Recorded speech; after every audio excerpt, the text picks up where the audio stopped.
Hey guys, welcome back to the channel. This is a story about what if Deku was the Doctor's creation part 2. If you guys enjoy this what if and want to see part 3, comment down below and let me know before I start. Please do support for more awesome content and leave a like, and don't forget to subscribe to my channel and also share this video with your friends and check out the description in my playlist. The author of the story 𝗵𝗃𝗄𝐴TLHunter from fanfiction. So let's start the video. The school for the greatest heroes to UA. The ringing of the phone was what snapped the masked man back out of his own thoughts. He frowned as he reached for it. "What do you have for me?"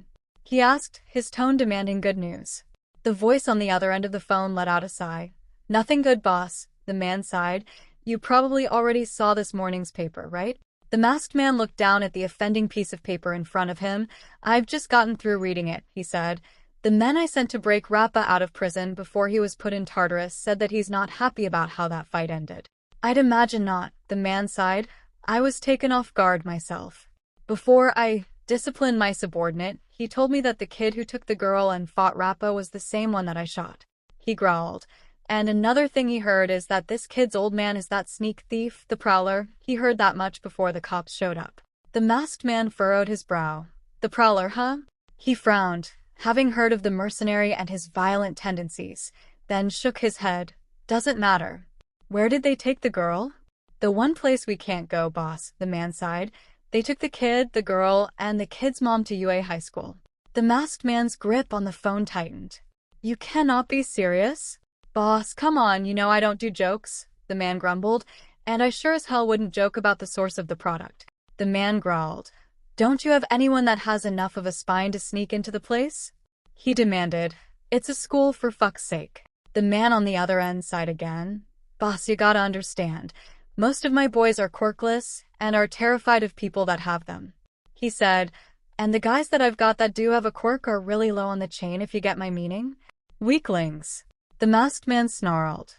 "All right. I'll take it from here. You and your men just keep things going on the trigger shipments." "Understood," he sighed. "Let me know if my men and I can do anything on our end." Without another word, the masked man hung up the phone. Damn it. He sat back in his chair. Of all the places she could be taken. He slammed his fist down on his desk, glaring at the picture on the newspaper. And this kid, Spider-Man. He just messed with the wrong people. He placed his fingers against the paper and watched it shred itself. "Kurono," he called out. The door to his office opened. "You called, Overhaul?" asked a man with thin eyes and pale chin-length hair. Overhaul nodded. "Eri's been put into UA's custody," he said, watching as the man's eyes twitch. "I want her back, Kurono." "That school is a fortress, Overhaul," Kurono said with a frown. "Even we don't have the forces to take them on," he said calmly. "They've got defenses that most military bases don't have, and they have some of the strongest heroes as mere teachers. I've even heard rumors that All Might was going to start teaching there this year." He scowled at the man. "I don't care who they have teaching those brats," Overhaul said. "We don't have near enough of Ares cells to take the drug to the next stage." Kurono shook his head. "I know that, but we can't just waltz into UA and take her back." "Not with All Might in their corner," he said with a thoughtful expression. "𝗵𝗃𝗄𝐴 said that the kids he fought were strong, and one of them was well-trained, almost as good as a pro. But now that they're at UA, we won't be able to touch them," he said. "And Ares not likely to be let out of their sight until we're taken into custody. That little girl's now our worst enemy, Overhaul, and you know it," Kurono said with finality. Overhaul growled. "Of course I know that," he sneered. "But we need her back as soon as possible." He looked down at his hands, one of them beginning to break out in hives. "We're so close to perfecting the drug that I can almost taste it." Kurono thought for a moment. "There might be another way," he said, gaining Overhaul's attention. "But it'll be dangerous. The guy I'm thinking about is friends with someone that's about as dangerous as All Might is, and he's more than willing to kill. I don't care what he's willing to do, just so long as he can get my asset back," Overhaul said, leveling a foreboding stare at the man. "Do what you have to, Kurono, but bring me the girl and kill that little brat that took her from me." Spider-Man. Kyoka and her family awoke not long after Izuku had left for the support course room, the teenager herself having not slept all that well given the circumstances. She was greeted, of course, by a smiling Izuku Midoriya as the woman was cooking up breakfast for the family. "Morning, Mrs. M," Kyoka yawned. Is Izuku not up yet? The woman chuckled as she set a plate of food in front of her. He left a little while ago to see about improving his gadgets with the help of the support course, she said. He took Eri with him, too. We both thought the walk around the school would do her some good. The girl nodded as she heard her parents starting to move around. Sounds safe enough, she sighed, looking at the woman as she cooked. Hey, sorry for not asking sooner, but are you okay after last night? Inko paused before turning to give the girl a sad smile. In all honesty, dear, I'm not all right at all, she said, turning back around to continue with her work. Ever since I heard that my baby had been shot and was used in some sort of experiment as if he were some kind of lab rat, I'm really just barely keeping myself together. Kyoka heard the woman's heartbeat quicken, and her breathing started getting shallow. The girl was quick to rise from the table to make her way to the woman's side and hug her. Inko smiled again as she felt the girl's arms around her shoulders. Don't worry, Kyoka said. You're all safe here. She pulled back, smiling a little at her. Some of the greatest heroes in Japan are here, so there's no way any villains would dare set foot in this school. Inko nodded. I hope that you're right, dear, she sighed. I really do hope so. Kyoka just nodded as there came a knock to the front door. I'll go get that, she said. You just take a break, okay, Mrs. M? Just as soon as I finish this, she said as she returned to her cooking. It's probably one of the teachers.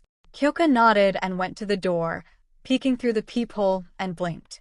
Hey, Mrs. M? She called out. I don't think it's one of the teachers.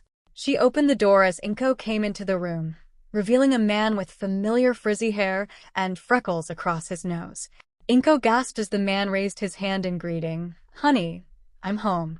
Hisashi Midoriya smiled at his wife before she rushed forward. Kyoka jumped out of the way just in time as the petite woman grabbed her husband in a bone-crushing hug that the man returned right away. Good to see you again too, Inko. Inko took a step back, looking him over as she did. You're so thin, she said tearfully. Haven't you been eating right? Hisashi gave a small shrug. I ate where, when, and what I can, honey, he shrugged almost tiredly. That's the life I've had up until this point, he said as he set the bag he was carrying over his shoulder on the floor before turning to the teenager. And who's this? A friend of Izuku's? Inko nodded. A dear friend and a very kind young lady, she said as Kyoka stood next to her, her eyes slightly widened with surprise. This is 𝐒𝐭𝐲, and she's been helping me ever since this began, and she's helped with, well, our new grandchild, I suppose. Hisashi's brow rose. Grandchild? He asked with some surprise in his voice. Inko gave a small titter at his expression. It's a lot to take in, I know, she admitted, but it will be easier to make sense of after you've had a proper meal. She reached for his arm and started leading him toward the kitchen. There's so much I need to tell you, my dear. Of that, Hisashi had no doubts. Kyoka was staring after the pair of them, her heart hammering into her ribcage. That's Izuku's dad? The Prowler? She felt her cheeks heating up. He looks an awful lot like Izuku. I wonder if he'll look 53-ak. Kyoka shook her head. Oh, for God's sake, get a grip. She smacked her cheeks before heading toward the bathroom to wash up. She sighed as she splashed her face with cold water. I wonder how Green Bean's gonna take all of this. All of what, sweetie? Her mother poked her head into the bathroom. She looked at her mom with a half-frown. Mom, you and I have the exact same quirk, she deadpanned. You know exactly what. Mika giggled and nodded. For the record, I know that his mother was the one that reached out to him, she said, and I also heard enough to know that his leaving them wasn't because of the young man being quirkless until recently. She smiled at her daughter. But I have to talk with you about something that's been on my mind since this ordeal of yours started. What? Kyoka, darling, do you happen to like Izuku? She asked without any hint of teasing or jesting. Even so, her daughter's face lit up like a bright red Christmas ornament. Oh dear, looks like I hit the proverbial nail on the head, didn't I? Mika asked with a hand cupping the left side of her face. Her daughter looked mortified. Mom. No. Absolutely not. Kyoka yelled out wildly in denial. I've just barely gotten to know the guy. I mean, come on. We've spent more time in the hospital than on the couch. Mika giggled at her reaction. Oh, there was a couch involved? Kyoka rolled her eyes at her. Ugh, Mom, please. All right. The woman giggled as she waved the girl's ire down. I'll behave, she promised. But, sweetie, you know I'm only asking because I'm a little worried about you. She became serious. You've been looking after that little girl for over a week, and it's rather obvious that she's become quite fond of you," she said, noticing the small smile on her daughter's face at the mention of Eri. "It's also pretty clear that she's adopted that Izuku as a father figure, and he's taken to it, quite well I might add for someone his age," she said with a hint of approval. "But this is a delicate situation," she continued. "I don't want you to get dragged into a problem or a relationship that you don't want." She looked at her mother with confusion written on her face. "What are you talking about, Mom?" Kyoka placed her hands on her hips. Her mother thought for a moment on how to word it. "Well, what would you do if that sweet little cherub started calling you her mother?" Mika asked with a hint of amusement while her daughter went pale in the face before her cheeks lit up again. "Now, do you understand what I'm talking about?" Kyoka looked down and started hugging herself while her jacks started wiggling nervously. "Mom, seriously, it's nothing like that," she mumbled, though she herself was only half believing it. Her mother caught it easily and sighed. "Darling, not to put doubt in your heart, but if you don't even believe your own words, then why say anything at all?" she asked as the girl bit her lip. Mika then smiled at her daughter and stepped up to hug the girl tightly. "I won't say I'm against you potentially dating that boy, but I will say that you need to weigh your options and find out if he's going to be a good match for you, or if he's someone that you can potentially spend your life with." Kyoka began hugging her back. "And even if he is, you have 3 years to get through before graduating, plus there's your career to think about," she reminded her daughter. "If you plan to go pro, having a family to think about might not be the best thing in the long and short of things." Kyoka shook her head. "You don't have to worry, Mom," she said. "I'm not going to get into anything that might slow me down." Mika's jacks came up and started jabbing at her sides, making her daughter shriek out a laugh. "Now why do I not believe you?" Spider-Man. Some hours later, lead power loader and 𝗧𝗵𝗲 to make use of the room's fabricators to make the improved tech for his arsenal. Now Izuku was once again in his costume as power loader finished affixing his gauntlets to his wrists. Meanwhile, Mei came forward with a box of the tech they had been working on. "That's 40 of the web bombs and 30 of the remote mines," Mei said as she stacked the box up onto a desk. "And there's a smaller case with 10 new models of the spider tracers. But if you give me another week, I'll have 100 of those ready for you." Power Loader smiled at her handiwork and stepped away from the spider-themed boy to pat her on the back. "Excellent work, 𝗧𝗵𝗲," she beamed at him with pride. He turned back to Izuku. "Now, I've made some modifications to your web shooters with the tech we have here in the shop, so they'll look like they're a part of the original costume design," he said as Izuku flexed his clawed fingers. "I also took the liberty of mixing up some more web fluid for you." He handed him his utility belt. "You're all set for whatever comes at you." "Oh, tell him about the mask," Mei said excitedly. Power Loader nodded. "I noticed that you used an external tracking device for those spider tracers. We took your mask and modified the eye lenses to track them," he said as Izuku picked it up. "Once one of your spider tracers is activated, your mask will be able to pick up the signal without a problem, even if it's over 100 miles of you." Izuku beamed at the pair of them. "This is great, sir. Thank you both so much." He smiled at them while Mei grinned at him hugely. Go on, it wasn't that much work," she said. "Super fun, though, 'cause I got to make some super cute babies." She then sidled up next to him and, whether she knew it or not, pressed her breasts against his left arm. "So, hey, if you need anything else done, then you'll come to me, right?" Izuku went beet red at the touch. "Oh my god, she's so close." Power Loader chuckled and took pity on him. "Mei, what have we discussed about personal space?" he asked while moving the girl away from him. "Anyway, you're welcome to come back anytime you need a top off." Like Mei said, these were fun to make. "What about my drones?" Izuku asked, noticing that they weren't with the equipment. Mei frowned. "Those will take a little more time to make, sorry to say," she said. "We don't really have the parts for those kind of babies yet. Plus, Mr. Powerloader said that the components we'll need will have to be specially ordered since most of the stuff we make here is for offensive and defensive combat, not surveillance." She looked at the teacher. "Did I get all that right?" "Right on the money, kid," Powerloader said with a chuckle. Then he turned back to Izuku. "If you'll leave your designs with us, I'll keep them on file to make sure that all you need can be machined right here without having to send off for parts at the last minute." Izuku nodded and gestured to the notebook he had given them earlier. "All of my designs are in there. Principal Nizu should have the specs on my costume already since it was made by the Might Towers agency." When the words left his mouth, Mei outright fangirl screamed, "Your suit was made by All Might's agency?" She zipped right up to him this time, right in his face and practically drooling with her breasts squished right against his chest. The top-of-the-line support gear producers in all of Japan. Why didn't you say so? Boobs. Izuku almost had a meltdown if not for Eri.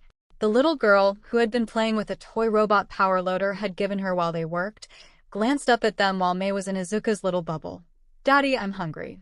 Taking the opportunity to flee the scene with his newly made and modified equipment, Izuku scooped up the girl and the box before zooming out of the room. Oh, you're hungry. Then let's go eat. He ran out so fast that he left a dust trail in his wake, as well as a laughing power loader and a very confused girl with absolutely no respect for personal boundaries. Did I do something wrong? Mei asked. Spider-Man. This is fine work, Hisashi said as he admired the file on his son's hero costume design. All Might's agency really did this for him? Inko nodded happily. Yes, after all that he had to go through. Mr. Yagi said that there was no way that his company would pass up on sponsoring Izuku in any way that they could, she said with a hint of pride in her voice. All Might himself conveyed his sincerest wish for Izuku to become a hero, even if he didn't attend UA after what the principal tried to pull when he was still quirkless. I heard about that, he said as he closed the file and placed it back on his son's desk, and I would have understood if Izuku turned them down, but... He smiled a little as he next picked up a picture of his wife and son together. He's a far more forgiving than I am, and a better man than I was back then. I got turned down even though I had a quirk, and then turned vigilante. He said, his thumb caressing the photo. Izuku though? I knew from the beginning that he was going to be one hell of a hero, one way or another. Inko chuckled. He'll be glad to hear you say that, she said with a small smile. At this Hisashi winced. Inko, I know that you think we can go back to the way things were, but, he shook his head, Izuku and I, we can't do that. He looked at his wife sadly. I wasn't a father to him. But dear, I'm sure he'll, Inko started, but Hisashi shook his head. We're basically strangers now, honey, he said. You know that. I haven't even spoken to him since I left. He sighed. He's more likely to try to punch my lights out if we saw each other now. Before she could answer, the front door flew open. Mom, I'm back. The unmistakable voice of her son shouted. Kyoka, who had been sitting in the living room going over the classes they were supposed to take, greeted them. Hey, you two, she smiled at them. Did you get what you needed from the support course room? And then some. Izuku smiled as he set the box he was carrying down on the coffee table. Is there anything for lunch? Eri's hungry. Kyoka smiled. Mom's in the kitchen right now, she said, waving at Eri as the boy set her down on the couch next to her. Your mom, she had a visitor while you two were out, so she's been a little. A visitor? Izuku blinked as she trailed off. Was it Auntie Mitsuki? Yeah, I'm gonna say no, she said as Inko came out of his room. You see? Then came the boy's father, causing Izuku to freeze right on the spot. Kyoka sucked in a breath through her teeth. Bad enough that Izuku was wearing his costume, but it looked like he had recently armed himself, too. Hisashi, for his part, was partially hiding behind his wife while rubbing the back of his bashfully. Slug, oof. You son of a bitch. In the time it took to blink, Izuku launched himself at the man, his right hand drawn back, and slammed a powerful right straight into the man's face. Hisashi was thrown backwards into Izuku's room with a loud crash while Izuku stuck himself to the ceiling for a moment to avoid crashing into his mother, and webbed himself after the man. Inko yelped and chased after them as the resulting commotion evolved into a full-on riot with Hisashi on the receiving end of his son's wrath while all manner of All Might memorabilia was flying around the room. Kyoka and Eri were watching from the back of the couch, the little girl looking bemused while Kyoka held in a snicker. Daddy's scary. That did it for Kyoka as she started laughing her head off just as her father came down. What's all the racket down here? He demanded right as he was smacked in the head by an All Might action figure. What the hell? That only provoked more laughter from the man's daughter as tears gleamed at the edge of her eyes. Then she heard something she was afraid she'd never hear, a small, childish peal of giggles. The sound was so surprising that it stopped Izuku in the middle of choking out Hayashi, who was now sporting a black eye, while Inko was trying to haul him off of his father, the boy's eyes bugging out of his head. Did Eri just laugh? Gag! Gagged his father before he was let loose as Izuku rushed out of the room straight for the little girl who was still giggling as he scooped her up. Inko helped her husband sit up as he rubbed his throat. Man. What a grip, he said and looked at his wife. See? What did I tell you? Right in the kisser. Inko had to hold back a snort of amusement. She didn't comment because both parents were then transfixed by the scene before them. Their son held his daughter above his head with a huge smile on his face while he twirled her around while she continued to giggle and squeal in delight, with Kyoka smiling widely at the pair of them from the back of the couch. They weren't the only ones watching, however, as Mika had come out of the kitchen to see what all of the commotion was about, only to see the scene of a happy little family. A scene that seemed to include her own daughter if the look on the girl's face was of any evidence. Her husband was still trying to figure out what was going on and who had thrown the toy at him. 𝗧𝗵𝗲 Aizawa was reviewing the footage of the practical exam of UA's entrance exam. More specifically, the footage that concerned Izuku Midoriya. The footage showed the boy running through training ground beta, using his bare fists to fight the villain bots, with little to no effect. He noticed how hard he was punching the robots, hard enough to break his bones. He was fighting that desperately. He had even managed to damage some of the robots, and even score a few points from the machines. Then he watched him help some of the other students during the exam. Some of them he provided first aid to, while others he shielded. Not bad, he thought as he continued to watch the footage. During the last moment of the exam, he saw the boy once again do something heroic when he helped a girl trapped underneath a large hunk of concrete while the zero-pointer robot was approaching. While he knew that the staff would prevent any serious injuries, the potential students thought that they were in a life-or-death struggle against the machine, so it was something to see a quirkless individual rushing headlong into danger in such a way when so many with powerful quirk just stood by and did nothing. He was no faster or stronger for a boy his age without a quirk, even though he could tell that the boy had studied a form of martial arts from the way he moved. But now that the homeroom teacher of Class 1A saw him again, he did feel impressed. And now he has a quirk. The man thought, maybe this one's worth teaching after all. 𝗧𝗵𝗲 Dorms? Kyotoku asked, you want to put my little girl in a dorm? Indeed, Nizu said as he and Toshinori sat across from the two families some hours later. While it is true that the Midoriya family is technically staying here for witness protection, your daughter is slightly involved as well, given that her photo was taken during her fight with that awful villain. He said, though I am loath to say it, but not only did she break the law by using her quirk to harm another, but as her photo has been made public, she may also be a target for those that still want to do the Midoriyas or Eri harm. Rock. I knew it. The blonde man roared suddenly, glaring at Izuku. You punk. This is all your fault. Ada. His tirade was brought down by both Mika and Kyoka jabbing him with their jacks. Mika smiled apologetically. Forgive him. He likes to act tough in front of others, but he's really just a big softie, she said while she settled her husband back down. Now, I assume that these dorms will also be offered to the other students as well? But of course, Nizu nodded happily. The safety of our students is our topmost priority in this school, he smiled at the parents, and I have been dreaming of turning my campus into a university-style school ground for quite some time, and this, shall we say, mishap has given me the perfect opportunity. And while he says that she broke the law, Toshinori glared at the mammal. I, as a hero agent, was on site, and was well within my right to authorize both young Midoriya and young Jiro to defend not only themselves and each other, but also myself, the boy's mother, and sweet little Eri as well, he said before reaching into his suit. Which reminds me, young Midoriya, he produced a rather thick envelope. While he did manage to escape custody, it was during a prisoner transfer from the precinct to Tartarus, meaning it was a police slip-up, he said. This is the reward that 𝗧𝗵𝗲 had on his bounty notice. A sum of $10,000. Izuku paled. I can't accept that. Kyoka leaned over and smiled at him. Go on and take it, she urged him. You earned it. Actually, part of it is yours, young lady. He produced a second envelope. The total bounty was $20,000.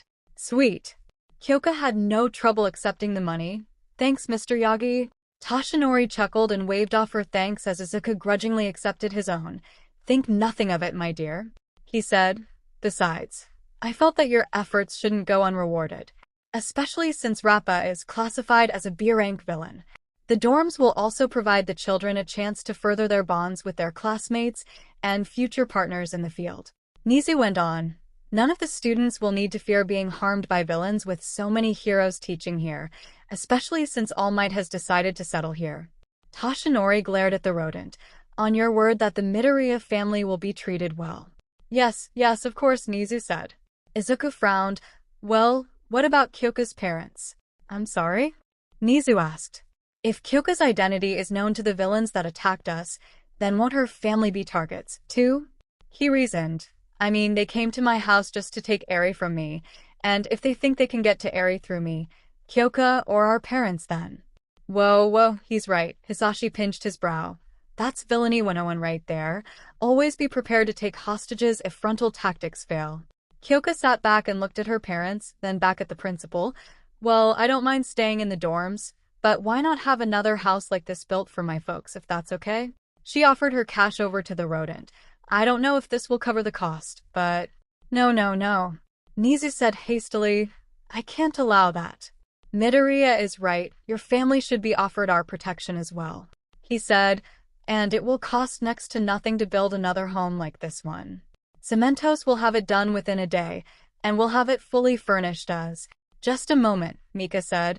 While we have our own furniture, we haven't even agreed to this yet. I've got no problem with it, Kyoka said with a shrug. Besides honey, they're right. I can't even stand the thought of some two-bit thug trying to kidnap you, or my baby girl. Mika looked at her husband in hesitation, but ultimately saw the reasoning in the argument. Can you have someone help moving our things when the time comes? She asked the principal. Nothing would make me happier than to help, he said. Spider-Man. 2 months later. True to his word, Nizu had another home built for the Jiro family in under a day, allowing the family to move relatively quickly. Hisashi was soon under the Academy's employ as the groundskeeper, as well as being issued a special hero license allowing him to use his quirk if the need arose. During the time he was employed, the former mercenary made use of the training grounds and began refining his son's fighting style to adapt to his new abilities. Kyoka was also included in their training sessions in order to get her ready for the upcoming school year in April. However, the days until classes began passed by quickly, and soon it was time for them to enter UA Academy. Izuku was just finishing up with his tie while Eri watched from his bed. Can't I come? Eri asked sweetly from the edge of Izuku's bed while he got himself ready. Izuku chuckled. Sorry, sweetie, but you have to stay here with Grandma and Grandpa, he said, and Auntie and Uncle Jiro will be over in a little while to help with your lessons, remember? Boo, the girl pouted. He finished with his tie and turned around. Now don't worry, he knelt down in front of her. I won't be gone for long. After school's out, I'll come running back just to see you, okay? Her little eyes trembled, and the little girl reached out and hugged his neck. Promise? I promise, he hugged her back, and you know I'd never break a promise to you, right? The girl nodded against his neck. Have a good day, Daddy. Izuku chuckled and rose up with Eri in his arms. Don't you worry about that, he told her as he entered the living room where his parents were waiting. I'm gonna do my best today, he told her, so you have to do your best for me and be a good little girl while I'm gone, okay? Eri nodded slowly. Okay. Izuku smiled. In the time that she had been with him, Eri had come out of her shell quite a bit. Not anywhere near to what a normal child of her age would be, but she was beginning to get more comfortable with others around like his dad and the Jiro family. The two families had become close after becoming neighbors. Inko was delighted to have another woman to talk to aside from Mitsuki whenever she was able to visit. And Mika loved chatting with Inko about their children. Once Izuku was down in the living room, he passed Eri to his mother while his father offered him his book bag. I made sure everything is packed, he said, and I turned in your costume yesterday, so it should be waiting for you, fully armed. Thanks, Izuku nodded, kissing his mother and Eri on their cheeks. I'll get going now, he said and tapped his father on the shoulder. They weren't at the hugging stage yet. Inko was close to bawling her eyes out. Again. Be careful, baby, and stay out of trouble. Oh, if only she knew. The school for the greatest heroes 3 Aizawa's test. The morning of their first day of school, Kyoka stood just outside the entrance tapping the toe of her foot against the pavement as she waited for Izuku to show up. What's taking him so long? She wondered aloud to herself as other students passed her by, some of them giving her odd looks. Perverts, she thought as one incredibly short boy with round balls for hair passed her by with a leer in his eyes. Kyoka.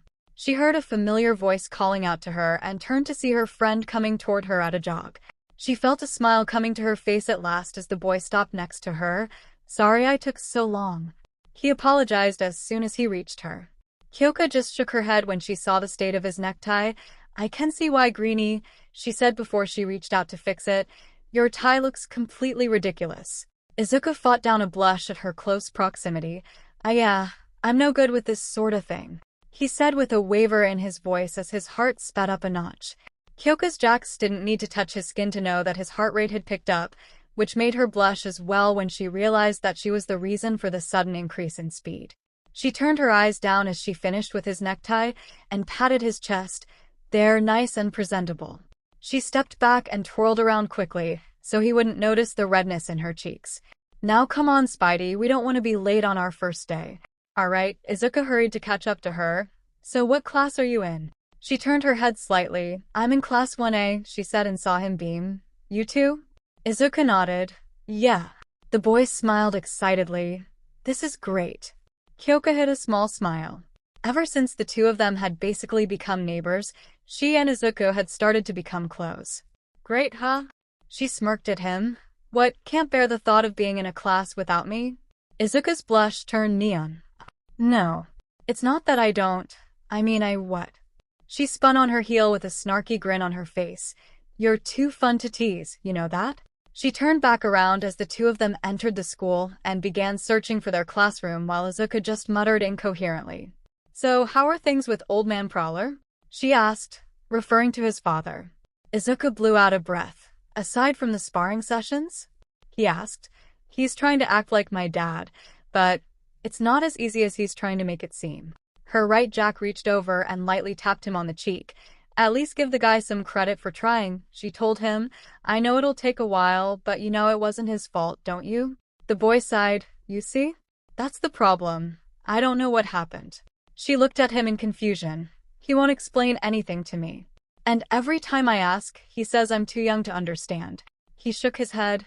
"Anyway, how are your parents doing?" Same ol', she huffed. "Dad's putting on his tough guy act whenever the cops or the teachers come around and Mom's keeping him in line."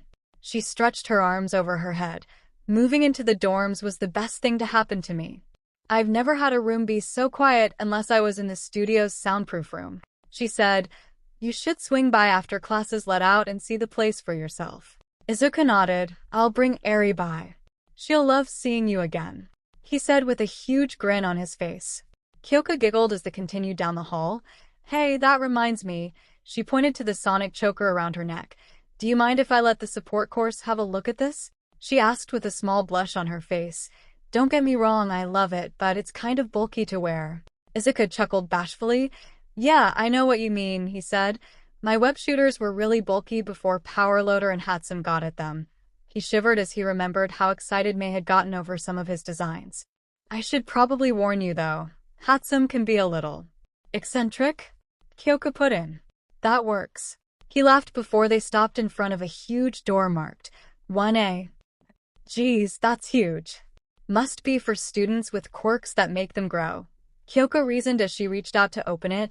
"Let's just hope we don't have any jackasses in our class, right?" She pulled the door open. "Please remove your feet from the top of that desk," shouted a voice that Izuku recognized. "It's not only disrespectful to the students that came before us, but also the school and its property." Izuku's heart sank. "Oh, no," he muttered. "Shut up," shouted a louder, more vicious voice. "You really think I care about some bullshit like that?" 𝐒𝐭𝐲 then groaned loudly as she palmed her face. "What middle school did you even go to get that stick up your ass?" The two loud teens were not only the strict acting teen that had once berated Izuku for his muttering habit during the practical exam, but also the loud and aggressive Katsuki Bakugo, Izuku's own worst nightmare. 𝐒𝐭𝐲 felt a headache coming on. "No, not him," she moaned. Izuku gave her a small glare. "You're the one that jinxed us," he reminded her. He received a slap to the back of his head from one of her jacks. "I'm from 𝗂𝗵𝗲 Private Academy, I'll have you know," the strict teen said as 𝐒𝐭𝐲 motioned for them to discreetly move around and avoid the pair of them. "And my name is Tenya Ida, not extra." Bakugo looked at the teen haughtily. "𝗂𝗵𝗲? You're one of those high and mighty extras with a silver spoon stuck in their mouth," he sneered. "I should just blast you to bits right here." His hands started giving off small firecracker explosions, making the boy flinch back. "Blast me to bits," he asked incredulously. "How dare you? Do you truly wish to become a hero?" he demanded of the uncaring Bakugo. Then, to Izuku's sheer regret, he turned and saw him and Kyoka sneaking towards some empty seats. "You. Me." Izuku yelped timidly as the large teen strode over to him and Kyoka, the girl's jacks hovering near her collar. Tenya stopped a few feet in front of him. "I remember you from the exam," he said, drawing Katsuki's attention. The ashen blonde gained a look of shock across his features before an angry scowl appeared. "I saw the way you tried to fight the robots, but I noticed that you couldn't manage to harm them. You even went so far as to bloody your own fists to do so, yet I never saw you destroy one." With each mention of his failure, Izuku felt another spike stabbing into him. Why does everyone keep bringing that up? Kyoka looked ready to strangle him with her jacks with every one word that came out of his mouth. "So you must have figured out a better way to gain entrance into this academy," Tenya went on, causing the green-haired teen to look up from his shame. "I am thoroughly impressed. It seems I misjudged you at the introduction ceremony, so I would greatly like to apologize." He offered a bow. "Please forgive my harsh words from earlier." Kyoka was a little stunned at the display. "Whoa, maybe he's not as stuck up as I thought," she thought as her friend started getting flustered in his usual way, making her smile. "Get real," Bakugo sneered. "He doesn't even have a quirk." He rose and stomped over to the teen, leaning down toward his ear. "Look, you nerd, I'm already on thin ice thanks to you." Izuku paled. "I was gonna apologize for it all, but seeing you here?" He growled. "You. Just stay the hell out of my way, or else, got it?" Izuku gave a small nod as Katsuki backed off, right before he was whacked right in the head with the strongest jab that Kyoka could manage. "Ow!" Kyoka's jack coiled back to her. The tips of both of them aimed toward the ashen blonde like a pair of vipers. "What in the hell's wrong with you, you idiot?" The violet-haired girl snapped angrily as she stepped around her friend and Ida to confront him in front of the whole class.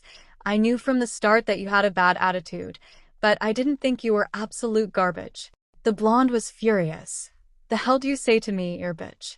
Bakugo snarled angrily, his hands crackling angrily. "Oh, is your hearing shit too?" she asked almost innocently. "Then let me spell it out for you." She pointed directly at Izuku. "This guy is a genuine hero, while you are the type of sorry son of a bitch to see innocent bystanders as nothing but cannon fodder." She snapped and got right in the explosive blonde's face. "He saved the life of a little girl, while you just keep dragging him through the mud, even after he took a bullet for the kid. That's more than you'd ever do, I bet." He scoffed. "Damned right. 'Cause I'm not some quirkless chump that's scared of bullets." Bakugo snapped angrily. "Well, obviously he wasn't either." She snapped right back, fearless in the face of what could easily be a dangerous situation. "And he's not quirkless anymore, you idiot." "What?" His attention was right back on Izuku. "What the fuck is she talking about, Deku?" Before the flustered teen could answer, another student arrived and recognized the verdette. "Hey, it's you." Both Izuku and Kyoka turned and saw a girl with a brown bob cut and a perpetual blush on her cheeks. "You're the one that saved me." Izuku yelped as his face flamed. Kyoka snorted. "Oh man, you're hopeless." She laughed at his flustered face, though she did feel a small spike of jealousy in her chest. "I was so hoping that you'd get in," the new arrival said as she placed her hands together, careful not to touch her pinky fingers together. "You were trying so hard, and then you swooped in and saved me from being crushed by that giant robot." Kyoka gained a look of surprise. "Whoa, Green Bean, you seriously went up against that thing?" she asked, remembering when the same robot had appeared in her area of the practical exam. She smirked and poked him with her jacks teasingly. "You got more balls than I thought, Spider-Man." "Spider-Man?" said a boy with sharp teeth and spiky red hair. Man, guy's already got a cool hero name," said another boy with bright blonde hair with black patches in it that looked like lightning bolts. One boy that looked like his left side was covered in ice looked at him for a brief moment before ignoring him, while a girl with a ponytail looked at him curiously. A set of floating clothes giggled after a pink-skinned girl with horns whispered something to her. Then, "If you've come here to make friends," said a tired-sounding voice, "then I suggest that you get the hell out right now." Izuku turned and freaked out when he saw what looked like a giant yellow caterpillar lying on the ground. "This is the hero course?" A hand popped out holding a juice pouch. "What the heck?" Izuku internally screamed. "There's someone in there." The rest of the students thought collectively. The caterpillar drained the pouch and unzipped what was actually a sleeping bag and rose up. "It took approximately 8 seconds for all of you to quiet down," the man said as he revealed himself to be a tall, scruffy-looking man with shoulder-length black hair, dark circles under his red-rimmed eyes. Around his neck was a pair of yellow goggles. "In the world of professional heroes, time is more precious than the air you breathe," he told the class, "meaning that none of you are very rational." Kyoka gave Izuku a questioning look. "Okay, who is this guy?" Izuku shook his head. "I don't know," he said. "All of the staff here are supposed to be pro heroes, but even I don't recognize this guy." He hissed right back. The man looked directly at Izuku, making the Spider Quirk user flinch. "Who am I?" He repeated their question. "I'm your homeroom teacher, Shota Aizawa." Homeroom teacher. Most of the class shouted at once in shock and confusion that this scruffy-looking man could be a teacher. "That's right," Aizawa said, never taking his eyes from the boy. "Now, all of you get into your gym clothes," he said, "and head out onto the grounds. Be quick about it, too." Spider-Man. The Midoriya household was a popular residence that morning after Izuku had left. The first to come calling were Kyoka's parents. Being under witness protection meant that they wouldn't be able to leave the campus grounds without an escort, so socializing was a bit of a problem. Luckily for both families, they had each other. The two mothers were sharing a pot of tea while speaking of their children, while the two fathers were sharing a pack of sodas. Hisashi trying to figure out how to connect with his son. "It's so nice to have someone like you to talk to, Inko," Mika gushed happily. "You wouldn't believe how few people I get to meet that actually have children the same age as Kyoka." "It's so amazingly frustrating." Inko laughed. "Oh, I know exactly what you mean, Mika," she said in agreement.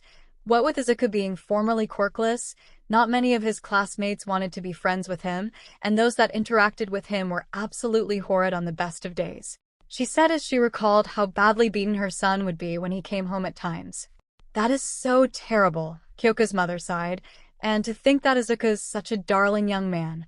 Quirk or no, he'd make someone a wonderful husband someday." Kyotoku frowned at his wife while he and Hisashi sat back watching a baseball game, and there she goes, already playing matchmaker. He said, sighing, "Damn it, I'm not ready for my baby to have a boyfriend yet." Hisashi snorted. "At least your kid acknowledges you." He said, "Izuku's still getting used to me being around him." Kyotoku shrugged. "Gotta look at it from his perspective," he said. "Kid spent the biggest part of his life without you in it. You and your wife might have kept in touch, but beyond that?" He shook his head and took a swig of his soda. "Have you tried explaining what happened to make you stay away for so long?" Hisashi blanched. It's complicated." "That's life," the rocker said. "Still, you gotta show the kid you care." Kyotoku sighed. "If he knows why you had to go to ground, then he might begin to open up a little more." "Hear what I'm saying?" Hisashi frowned. "He's right, you know," Mika put in, halting her conversation with Inko. "From what I've seen, Izuku's a good boy, but to see him treating you in such a way means that he's hurting quite badly, and the only way to stop that is to start giving the boy what he needs." "I agree, dear," Inko sighed. "I know that it's a sensitive subject, but Izuku is quite an understanding young man." Hisashi sighed, but was saved from answering when there came a knock on the front door. "I got it." He rose and went to the door. "Ah, chicken," Kyotoku said loudly before he was silenced by his wife's jacks. "Oh, what was that for?" She glared at him. "Don't you give me that tone, darling," Mika huffed. "You know exactly what that was for." Hisashi chuckled as he reached for the door and opened it. "Mr. Yagi." The man smiled as the blonde man appeared. "Good to see you." He reached out to shake his hand before he invited him in. "To what do we owe the pleasure?" "Glad to see you're all doing well," the man said in greeting as he was led into the living room. "I actually came by to talk about one of your son's designs." Inko looked at him curiously as she poured a cup of tea for him from the pot she and Mika had been sharing. "Oh? Is it something dangerous?" Toshinori shook his head and thanked her for the tea. "Oh no, not at all," he said before taking a grateful sip. "It's quite the opposite, actually." He reached inside his jacket and pulled out a copy of a page from one of their son's notebooks. Now, I'm certain that you all know that the police forces throughout the world use a type of quirk-suppressing set of handcuffs. He handed over the piece of paper to the boy's parents, but Izuku's come up with a superior design that he calls the power cuff. Both Inko and Hisashi were looking over the design, though while Inko was at a loss, Hisashi looked impressed. It's a simple band that is slapped across the wrist, locking itself into place with a powerful magnetic force and renders the wearer's quirk useless. The boy's father gave an appreciative whistle. "This is amazing," he said quietly. "If I had something like this in New York, then..." Toshinori chuckled. "Trust me, my friend, that device is going to be quite something when it hits the open market," he said, "which is why I thought I should come to you as his parents to have a contract drawn up so that he can patent it. I know that the police will benefit from it greatly. It's compact and made from lightweight material, so it wouldn't be too difficult for a person to carry several of them in their pocket." Hisashi frowned and handed the design back to his wife. "I'll let my wife decide." Toshinori gave him a confused look. "As much as I appreciate your inclusion of me in this, I'm afraid I've been out of Izuku's life for far too long to go about making a decision on his behalf like this without his say-so." The blonde man nodded. "Understandable, and I'll be letting young Midoriya read the contract himself, of course, before he signs it," he said. "He's quite mature for his young age, and has quite the good head on his shoulders. What with taking such good care of young Eri and all," he said before he noticed that said child was missing. "Speaking of the little angel, where is she?" "Taking a nap," Inko said with a slightly sad smile. "She's warmed up to all of us, but not to the same level that she has with Izuku and Kyoka." Toshinori chuckled. "Daddy's little girl, he smiled. "Just as much as we've tried, the girl is still such an enigma." He sighed sadly. "That little lady is the inspiration behind this little invention, if you can believe it." The parents all gave him confused and apprehensive looks. I see you haven't heard. Apparently her power nearly ran out of control one day a few weeks ago." This made Inko gasp while looking extremely worried. To put it plainly, young Midoriya and young J.E.R.O. were watching over Eri while she trained with her quirk alongside Nizu and ectoplasm. He shrugged. The quirk she displayed was able to rewind ectoplasm's clones into nothing, so they tested it on other forms of matter. "I hope no one was injured," Mika said worriedly. Toshinori shook his head. "Spooked, but not harmed," he continued. "Her quirk only seems to work on organic life forms." He said, "She tested it on a tree and turned it into a sapling. Then Nizu took it a step further and brought out a skeleton of some sort. A rat, I believe. He asked her if she could use her power on it. She did." Inko blinked. "Oh my. You mean she brought it back to life?" "Indeed she did," Toshinori smiled. "However, the power needed to do so was too much to handle for a child her age, and her quirk went out of control." He sipped his tea quietly. "It's lucky for all of us that midnight was nearby and was able to put the poor little thing to sleep." Hisashi shook his head. "Thank heaven that no one was hurt." Toshinori nodded. "Hence the reason that young Midoriya began thinking these up." He said, "For those that are made for public use, there's to be a setting on them that allows the wearer to raise or lower the power output on their quirk, making it more manageable for those with difficult quirks like young Eri." Inko smiled at her son's thoughtfulness. "If you would draw up a contract for him to read over, then I'm sure that this invention will be a great success." "Spider-Man. You took too long," Aizawa droned as the students filed out onto the field in their gym clothes. "What did I say about time being precious?" He frowned as the class lined up in front of him. "No matter," he sighed as he took a soft ball with a small black screen across part of it. "Now then, we're going to go through what I like to call a quirk apprehension test." Quirk apprehension test.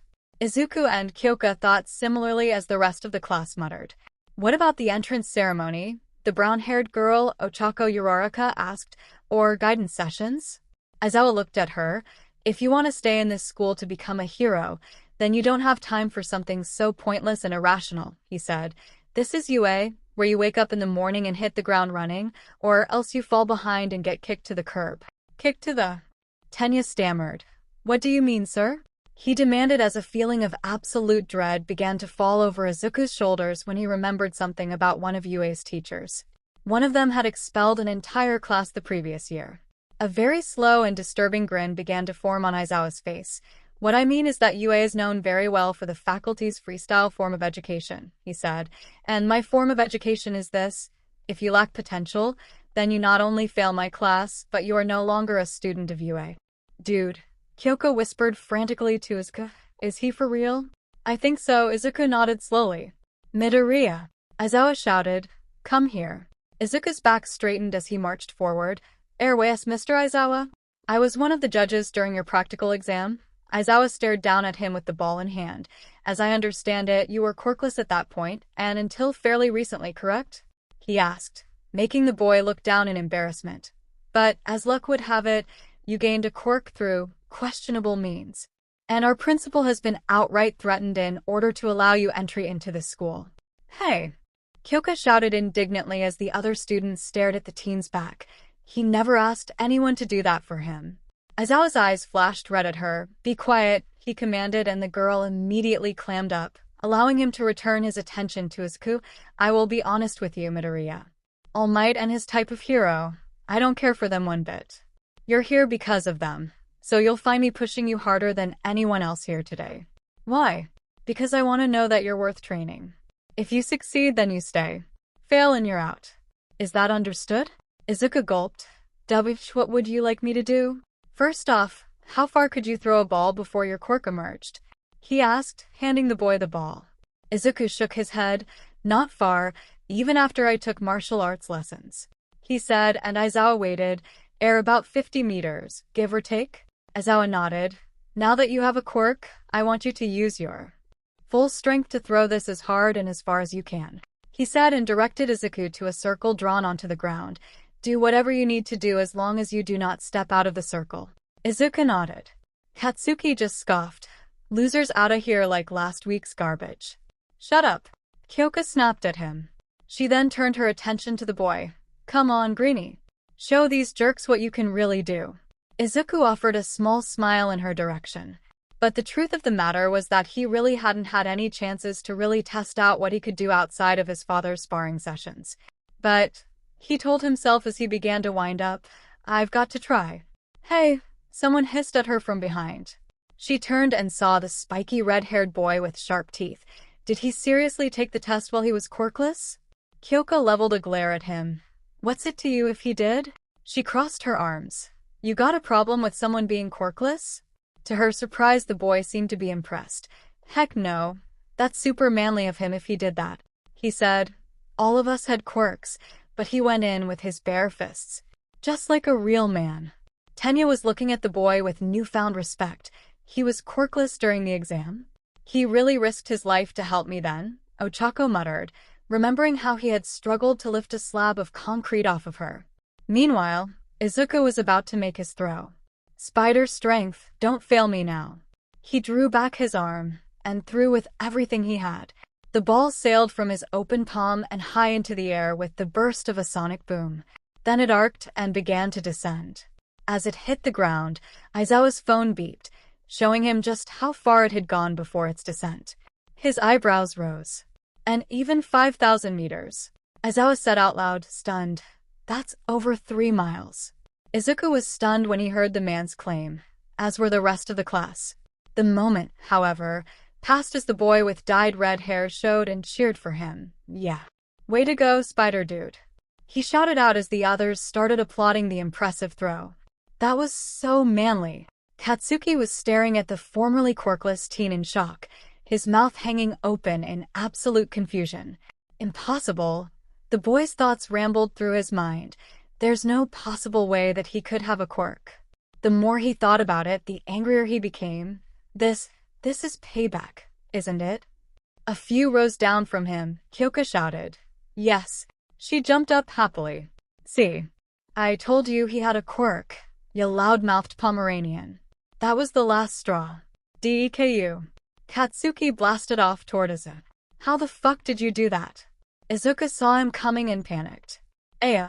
He shrieked just as Aizawa reached for his scarf and disappeared from sight in front of the entire class. Surprised by the sudden disappearance, Bakugo halted himself, or attempted to as his blasts wouldn't ignite while Aizawa suddenly whipped his scarf out and wrapped it around him tightly. What the hell? He snarled, trying to free himself. Why is this scarf so strong? Because it's a special capture tool I had made from a special metal alloy woven into carbon fiber threads. Aizawa sneered at the boy, his eyes glowing red. Now settle down and stop making me use my quirk. It gives me serious dry eye. He turned toward where Izuku had been standing, and the boy immediately appeared once more, looking at his hands in confusion. Midoriya, I didn't know you had a secondary quirk? That brought the boy out of his confusion as he pointed at the teacher. You're the underground erasure hero, Eraserhead. Who? Kyoka questioned as she came up to check on him. He's a secretive hero that can erase a person's quirk just by looking at them. Izuku explained to her, then remembered what just happened. Sir, I knew that I had a secondary quirk, but that wasn't it. Aizawa frowned. What do you mean?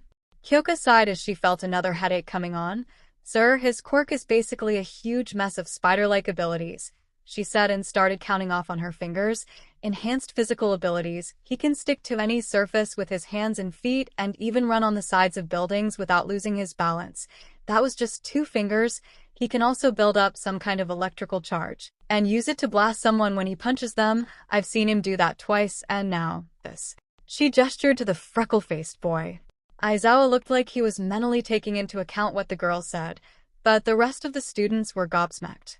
Dude, that technically means that he has like 5 quirks, said the blonde boy with the lightning bolt highlights. 𝗳𝗏𝗍𝐻 shook his head. Not necessarily, as some species of arachnids can camouflage themselves to the point of invisibility, and some do have a form of bioelectricity. Man, I thought I was the only invisible person here, shouted the floating clothes.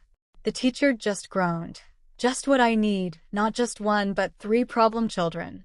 He sighed, his eyes landing on Bakugo, Midoriya, and now Jiro. Thank you for the rundown on his abilities, but we need to continue with the tests. As it happened, Izuku's powers did well in Aizawa's tests. After he threw the ball, they moved on to the real tests, starting with the 50-meter dash. He was pitted against Bakugo, and though he hadn't really meant to, he beat him by 0.13 seconds by finishing the race in 4.00 seconds. Next came grip strength. Izuku won by breaking the machine. I swear, it was an accident. Izuku stammered to Mr. Aizawa. Aizawa cleared out his ear with his pinky. Don't shout so loud, the man said. You'd be more sorry if you didn't try your best. Now get back in line so we can move on. In the standing long jump, Izuku managed to jump clear of the sandbox and land around 4 feet away from the edge, though Katsuki and a sparkly boy named Aoyama kept going for several feet. The repeated side steps were won by Kyoka's worst nightmare in the form of a diminutive little pervert named Minoru Mineta, who had been leering at all the girls present, except for Kyoka. Why does that of all things bother me so much? She screamed at herself. Ochako actually received the highest score during the ball throw, which beat even Izuku's score when her zero-gravity quirk allowed the ball to keep going into the atmosphere and supposedly into space, which made her score read infinity. That is one crazy quirk, Kyoka commented tiredly, completely out of breath from the tests. How are you holding up? She asked of the boy, who didn't even look winded. Izuku smiled at her. I'm fine so far, he told her, holding up his arms. My body feels a little tingly for some reason, but other than that I feel perfectly fine. He frowned. I think all of these exercises are helping me charge up my bioelectricity. Kyoka grinned at him. Sure it's not because Yorozu flashed you earlier? She giggled at the absolute explosion of steam coming from his head and ears as his face brightened worse than Kirishima's hair. Quiet down, Aizawa commanded with his quirk activated for added effect. The remainder of the tests were simple exercises in the form of seated toe touches, distance running, and sit-ups. Izuku did fair in all of them. And when they finished, Aizawa had that terrifying grin on his face again. Now we'll see who's going to be in my class, he said. Let it be known that the one that comes in last is the one I'm sending home this time, he said before. Grumbling, I got in trouble for sending off my entire class last time. The freckle-faced teen paled considerably. This really is the guy that expelled his class. Izuku hissed at Kyoka, who was shaking. The result came up on the board, and the girl reached over to grab Izuku's hand before squeezing her eyes shut. I can't look. 1. Izuku Midoriya. 2. Shoto Todoroki. 3. Momo Yorozu. 4. Katsuki Bakugo. 5. 𝗔𝗏𝗍𝗓. 6. 𝗵𝗃𝗍𝗓. 𝗧𝗵𝗲 𝗔𝐻𝐝 8. Mashareo Ojiro 9. 𝐎𝐩𝐢𝐽𝐻𝐝 10. Mina Acido 11. Ochako Hierarcha 12. 𝗳𝗏𝗿 13. Rikido Sato 14. Tsuyu Ajui 15. Kyoka Jiro 16. Yuga Aoyama 17. Hanta 18. Denki Kaminari 19. Toru Hagakure 20. Minoru Mineta. What? Two voices shouted. I lost to that loser. Bakugo roared angrily. I'm last. Mineta shrieked, his head bleeding. Aizawa glared at both of them, quieting them down before directing his gaze at the smaller boy. That's right, he said as he stalked forward. You're dead last, the man said, but don't worry, I don't think you completely lack potential. So you'll be put into the General Studies course, and if you're lucky, you'll get another shot at the hero course during the sports festival. His eyes glowed. However, until that time comes, pack your things and get out. Izuku sighed in relief as he gave Kyoka's hand a small squeeze. You did it, Kyoka. The girl peeked out from behind her lids, then smiled and hugged him. You came in first. She squealed happily. I knew you'd be incredible. Aizawa nodded. That's all, he said. Class dismissed. You'll have the rest of the day to get acquainted with each other, and your dorms if you haven't already, he said as he took out a yellow slip from his pocket and handed it to Mineta. Mineta, you're to see the principal at once. No excuses. Let him know I'll be along momentarily. The short boy nodded dejectedly and slowly walked toward the locker room. Midoriya, I want to talk to you. Kyoka frowned at the man with her hands on her hips. What? Not done dragging him through the mud? She asked.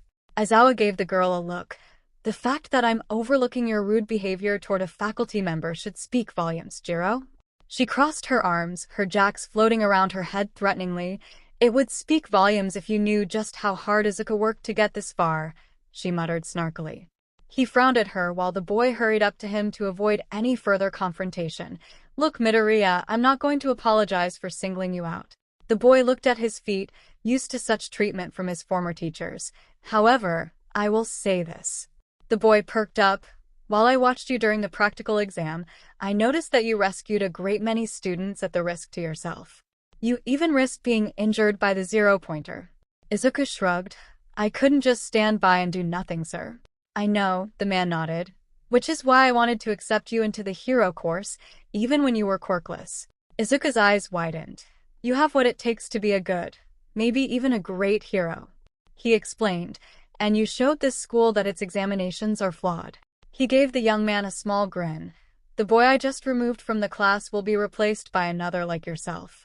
He couldn't score very many combat points at all because he has a weak body and a quirk ill-suited for combat. So why single him out at all? Kyoka demanded. I don't mean to question you, sir, but you laid into him pretty harshly. Aizawa sighed. Speaking plainly, it's because of All Might, he explained, both teens looking at him in confusion. He's the reason that most of the exams across the country and beyond are so combat-oriented, he said with no small amount of irritation. People with flashy, powerful quirks are certain to gain attention and favor from pros.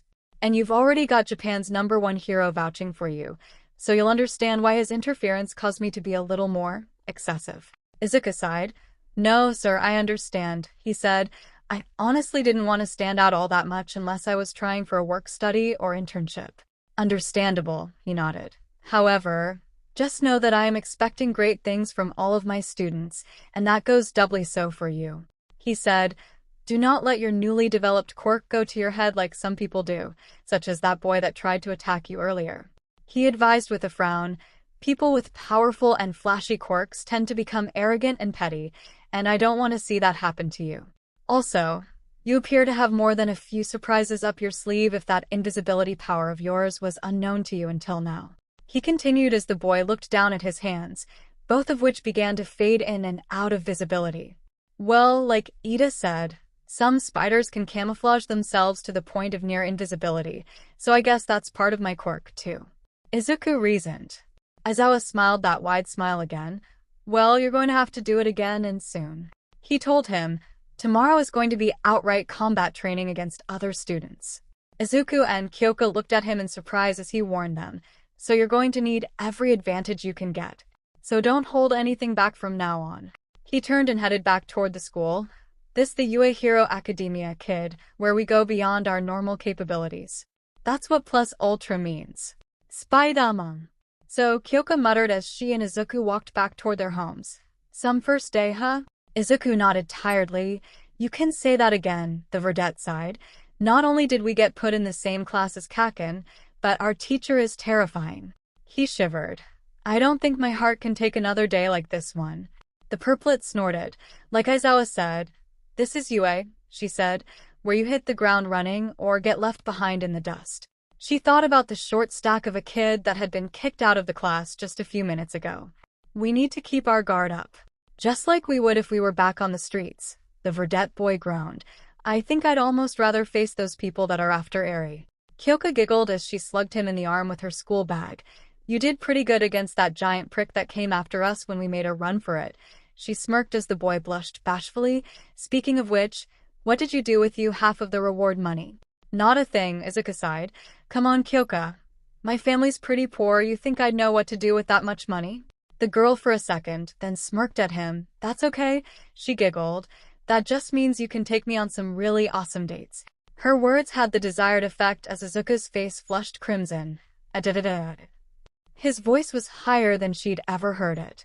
He looked at her as the girl skipped ahead of him so he wouldn't see the shit-eating grin on her face, or the light dusting of pink over her own cheeks. Wait a minute. Were you serious? She didn't answer as she continued skipping ahead of them. Hey, wait up. He scrambled after her as she started outright laughing and ran away from him.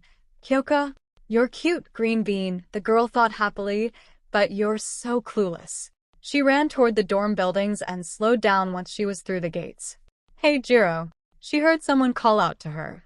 She halted for a moment and saw Ochako jogging over to her. Wait up. She looked behind her to make certain that Izuku was no longer chasing her. She then turned to the bubbly brunette. What's up, Uraraka? The girl stopped next her, winded. Nothing really, she said.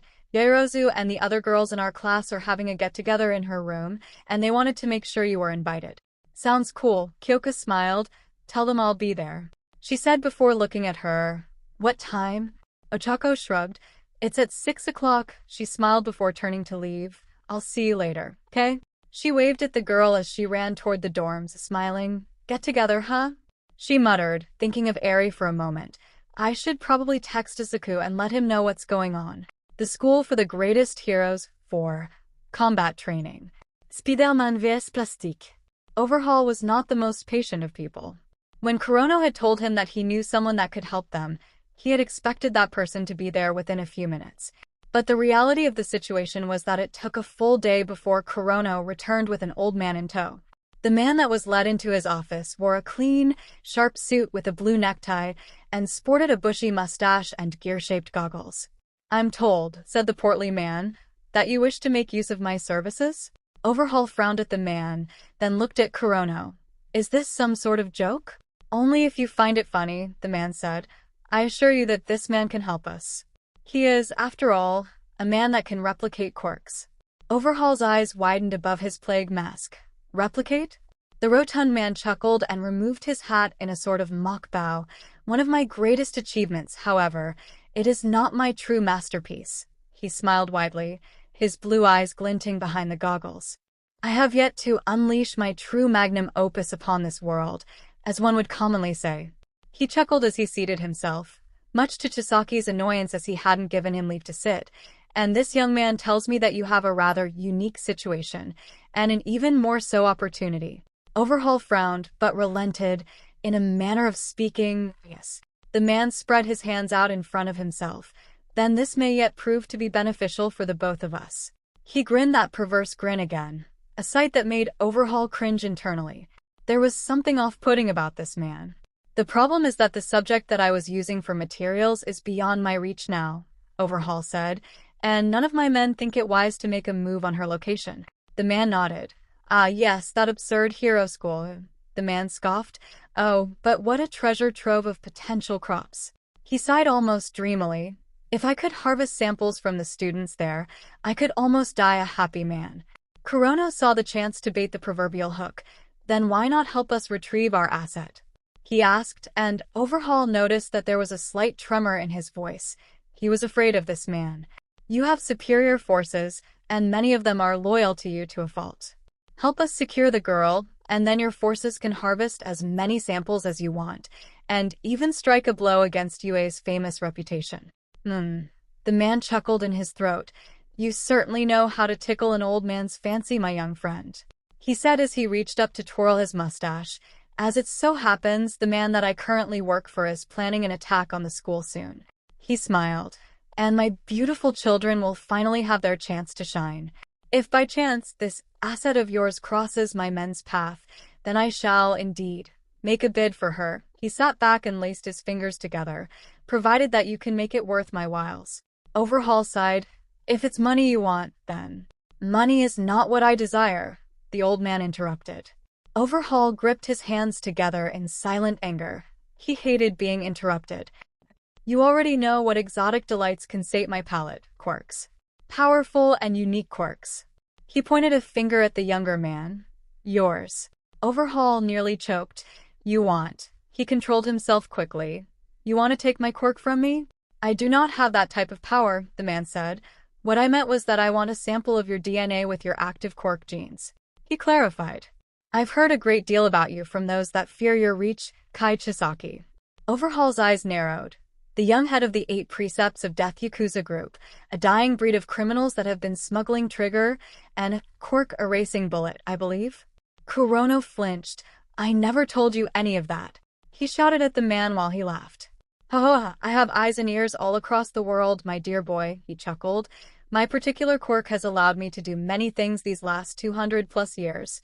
The two younger men's eyes widened.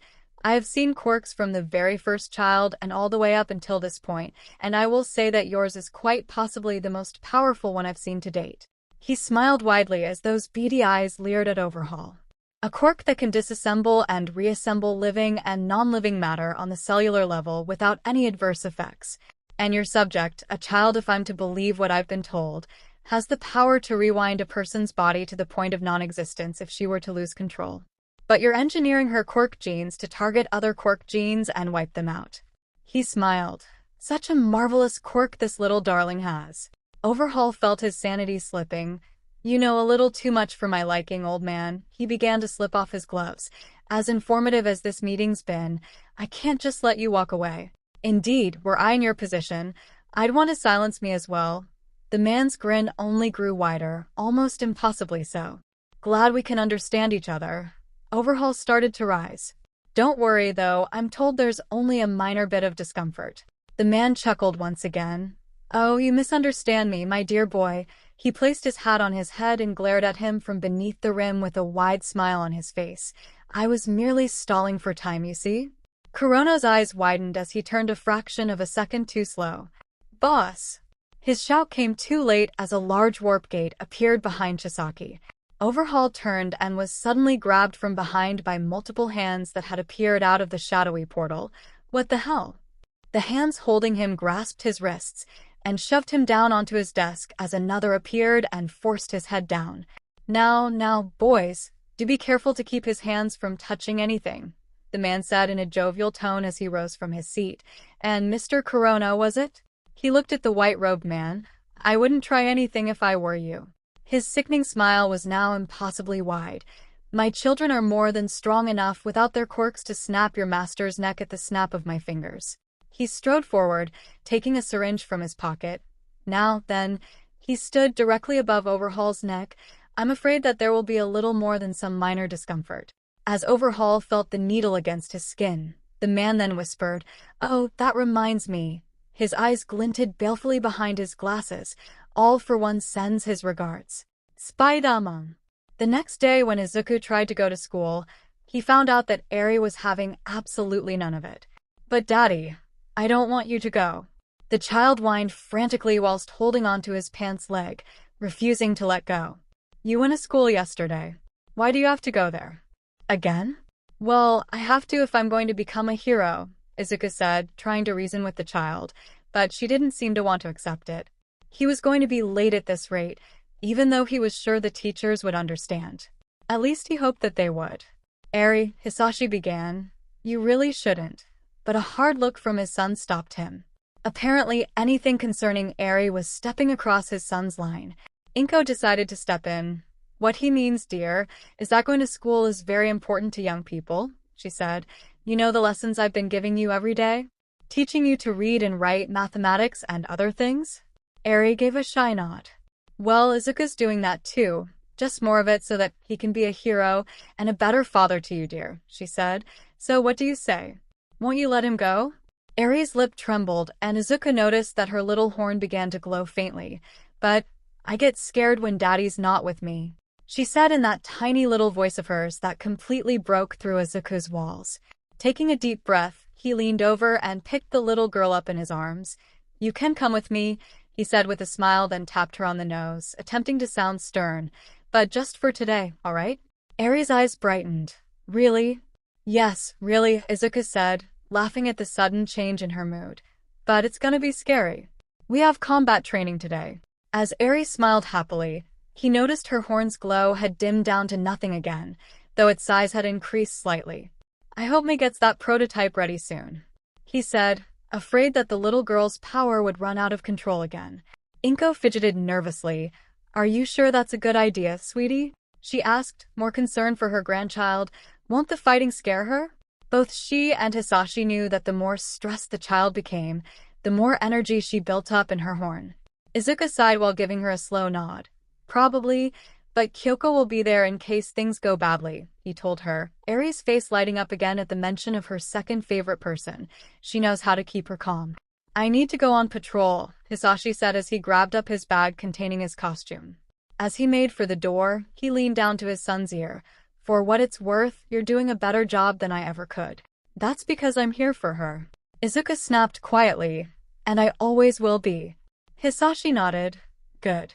He opened the door, and was met with a boisterous pink-haired mechanic. "Whoa. Perfect timing," May said loudly as she was about to knock. Looking Hisashi up and down, she frowned a little. "You know, you've grown since the last time I saw you, and that was only yesterday." Hisashi was at a loss. May, I'm over here." Izuku popped his head out from behind his father. That's my dad." May just laughed. "Huh. No wonder you look so alike," she said before inviting herself in. Damn the man standing at the door. "But whatever. Hey, spider guy, I got those new capture items for you." She pulled a large brown box out from behind her back. "You're gonna love these." Izuku looked at her. "Capture? Oh, you mean my power cuffs." The girl nodded in approval. "That's a super cute name for this new baby." May grinned widely. "And super simple to make." She reached inside the box and pulled out a black band with blue highlights along it. "Just slap this over the wrist of whoever you want, and it's bye-bye Quirk. Super safe, super effective, and super strong. It'd take 50 pounds of C4 to bust these babies up." "It's pretty," said the little girl in his arms while May smiled at her. Izuku smiled and took the one that May was holding. "I had these made for you, sweetie," he said, and let one curl around her wrist. It fit itself snugly around her tiny wrist, and lit up, the blue lights turning green, signifying that it was working. "Now you won't have to worry about your quirk hurting people until you learn to control it," he said as her horn began to shrink down, and the faint glow died out. "The best part is that these babies use thermal batteries," May piped up. "You never have to charge them. You can safely wear them forever if you want to, and your own body heat will keep them charged up." Izuku smiled at her. "Now that was a great idea, wasn't it?" May beamed. "Anyway, I've got one more delivery to make, and then it's back to work." She set the box down, turned and barged out the door. "Let me know when you want to make some more babies." Izuku just grinned as she left, having grown slightly used to her overabundance of friendliness. His mother, on the other hand, was staring at her son. Now, by babies, she doesn't actually mean. The woman started to ask. Her son blanched. "She means her invention's mom," Izuku said hurriedly before taking out his phone to check the time. "Oh shoot. We gotta go." He reached into the box, grabbed a handful of the cuffs to stuff into his pocket, and rushed out past his father. "See you guys tonight." Hisashi looked after his son, and then smiled at his wife. "I thought you said he didn't take much after me?" "Well," 𝐭𝐸𝐲 giggled. "That rushing around thing he does definitely came from you." Spider-Man. As she had the day before, Kyoko was waiting for him just outside the school, tapping her foot impatiently.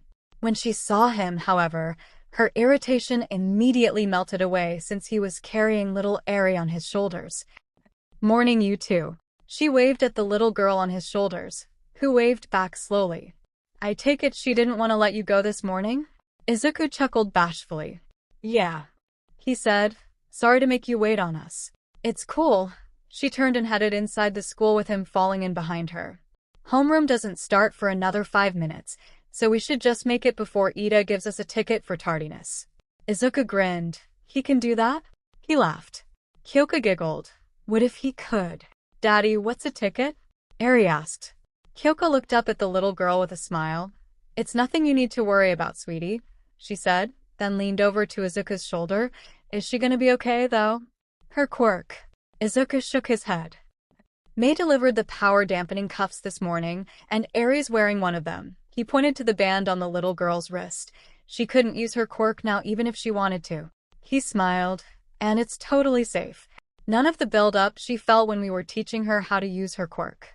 Kyoko gave a little sigh of relief. "Good." The trio got odd looks as they walked down the hall, most of them staring at Eri. While most of the second and third-year students knew about Eri from the 2 months that the little girl had been on campus, she was completely unknown to the first-year students. And all of those eyes on her were making the poor little girl shrink in on herself more, or at least hide behind Izuku's wild hair. "They're all looking at me." Izuku looked up at her. "It's just because you're such a cute little girl," he told her, telling her that it was an odd thing for a high schooler to be toting around a 5-year-old little girl alongside a pretty girl his own age. Kyoko was having the same thoughts. "They probably think we're your mommy and daddy." The little girl blinked. "But he is my daddy," Eri put in confusedly. Izuku just laughed at the silly banter as they arrived at their classroom. "Eri, I want you to be on your best behavior." He knelt down and let her get off of his shoulders. "The people we're about to meet are my classmates, and they're all really nice."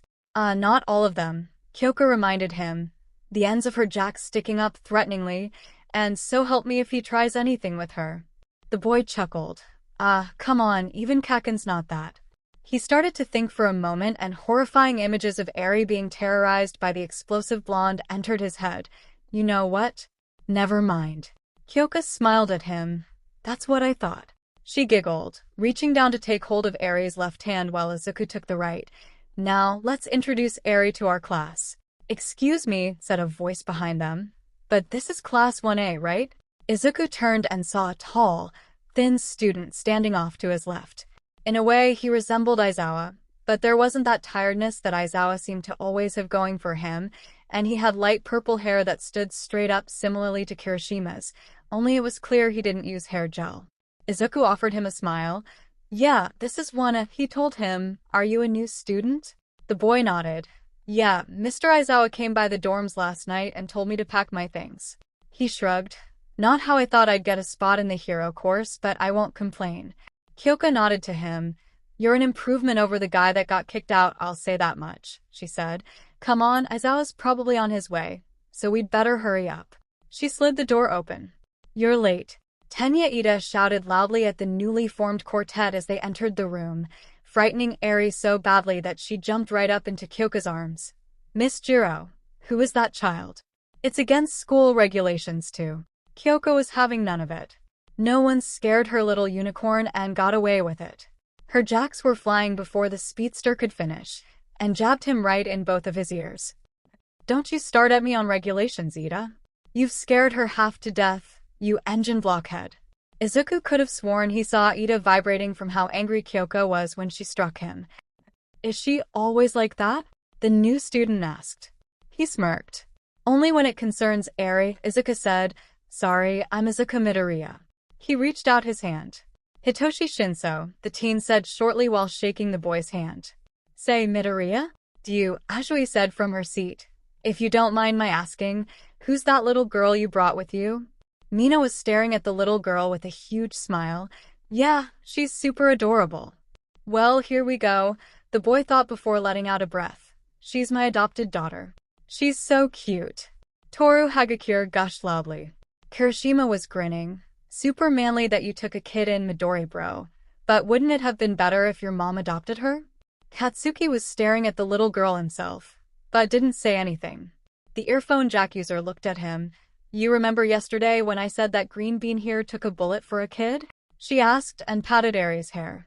This is her and her name is Eri, Kyoka put in, withdrawing her jacks from Tenya's ears, allowing the boy to slump over, so she's pretty much claimed him as her father figure. She turned to the rest of the class. She's pretty shy too, so don't crowd her, okay guys? A pointed glare landed on Ida and Bakugo respectively. Okay, was the collective answer. Oh man. Mina pouted. And here I thought we could be horn buddies. She whined as Kyoka took her seat. Izuku and Hitoshi followed suit, the new student taking the seat that Mineta had left, which was behind the verdette. Eri was quick to climb down and join Izuku at his desk, much to Kyoka's disappointment. Still a daddy's little girl, huh? Jealous? Izuku teased. Yes, I am, damn it. Kyoka thought to herself. But before it could go any further, the classroom door burst open. I am here, All Might shouted as he burst through the door, coming through the door like a hero. Any other day, Kyoka would have nearly geeked out at the presence of All Might in the classroom, but her eyes darted over to Izuku and Eri, the former patting the latter's back in comfort as she hid her face in his shoulder. The rest of the class got loud in their excitement as the #1 hero marched himself to the front of the class. Welcome, my dear young students, to your first official day of the hero course, he said boisterously, taking in the classroom, and I see that we have some new faces with us today. He smiled wider than ever as he turned his eyes toward Shinso. Welcome, young Shinso, to Class 1A's hero course, he smiled at the boy. I was absolutely delighted to find out that you had accepted the transfer to the hero course, and I hope that you will be with us for the remainder of your time here. Hitoshi rose and bowed to the man. Thank you, sir. The smiling hero then cast his eyes on the little girl still hiding in her father's shoulder, and while I am unaware of the details that brought her here today, welcome to Class 1A, little Eri. I hope you'll enjoy your time with us today, he said, smiling widely at the little girl as she came out from hiding. Izuku chuckled. What do we say, Eri? Thank you very much, sir. The girl floundered, but it was good enough for All Might and the rest of the class. She's even got your stutter. Kyoka sputtered. Mina squealed as she grabbed at her heart. Oh my gosh, please let me hold her, she wailed. All Might laughed loudly. Now then, on with today's lesson, he smiled. Here at UA we believe in the most practical of approaches, so that means we're going out beyond the shallow end and diving head first into the deep end. He picked up a large card from the desk, which means combat training. Yes, Kirishima shouted, activating his quirk on his arms. This is my kinda class. Bakugo's palms smoldered and crackled. About damned time. Yes, indeed. All Might shouted in agreement, holding up some sort of remote. However, before we get started, you all seem to be missing something that is an absolute must for being a hero. He pressed the button, and the wall on the west side of the room started to move. Because what hero goes into battle without their very own unique costume? He grinned. Everyone, please take your suits and head to the locker rooms to get changed, and then you will make your way to Training Field Gamma. Don't dawdle. With that, he zipped out of the room and down the hall like a rocket. Spider-Man. Izuku felt bad for Shinso. Given that he was recently transferred, he didn't have a costume to change into. Even though the school did provide him with a bulletproof vest for protection, he had little to nothing that would help him unless his quirk was powerful, which Izuku doubted since he was passed up and placed into general studies. But then again, he might not have a quirk that was suited for combat, but no less powerful. Meanwhile, as he was getting dressed, he could feel the stares of all the other boys in the locker room with him. As Kyoka had once found out, Izuku's upper body, his back and chest areas, were covered in scars. Not just any scars either. Burn marks.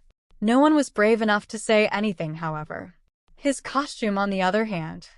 Geez, Midoriya, that's one serious costume, Denki Kaminari said as Izuku finished pulling the top half over his head and fastened his utility belt to his waist. He then pulled on the gauntlets with his improved web shooters installed and flexed the clawed fingers. I mean, dude, you look like you're ready for a hell of a throwdown. Izuku looked at his classmate with his usual friendly smile. I'd have to be a complete idiot to underestimate anyone here, he said to the electrification quirk wielder, Anyone here could be dangerous. He nodded to Denki, then cast his eyes toward Katsuki, who sneered at him, or deadly. He acknowledged him with a nod. So before going into this lesson, I figured that I'd damned well better be prepared to go to war. Kirishima whistled. Now that's a real man for ya, he said, and thanks for the respect all around. Both you and Bakugo look like pros already.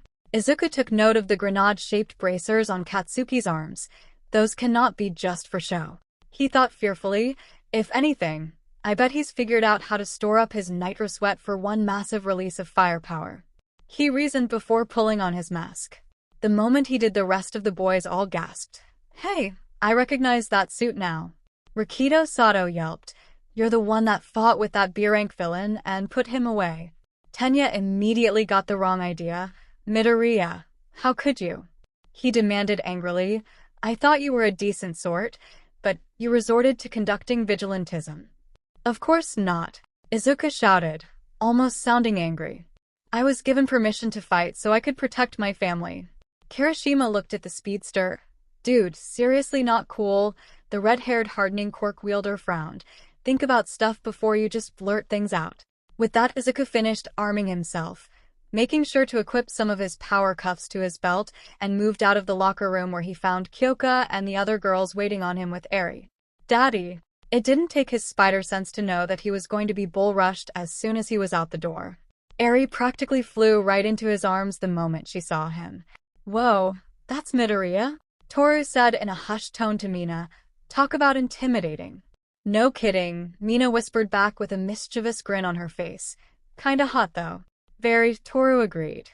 Kyoka wanted to scream at them with her collar plugged in. Calm down, girl, she told herself. It's not like he's not won the market, but God, why can't he take a hint? She sighed in slight frustration. Your costume looks really amazing, Midoriya, Tsiu said. I know that frogs are technically a spider's worst enemy, but I wouldn't want to tangle with you. Izuku smiled beneath his mask. I think I'll take that as a compliment, he said, and looked over at Kyoka. Is that the new choker? Kyoka smiled at him. Sure is, she grinned, stronger and lighter. The perfect thing to blast someone with a sound wave, she said, and Izuku realized that it must have been the other delivery that Mei was rushing off to make earlier that morning. Momo was also admiring his physique, which was prominently outlined by the suit, that caused a small blush to rise to her cheeks. Ahem, perhaps we should hurry things up and head toward the training area? She suggested with a gesture down the hall. Best not to keep our teacher waiting. Izuku nodded, turning toward the testing area with Kyoka walking at his side. Say, where's Miss Uraraka? He asked, noticing that she was the only girl not present. Kyoka blushed. She had a little wardrobe malfunction, she said, remembering how embarrassed the girl had been when she tried to get her suit on, but ended up having to strip completely naked for it to actually fit. Poor girl. She thought almost enviously over the girl's drool-worthy curves. By the way, I noticed that you act a little differently when you're in costume.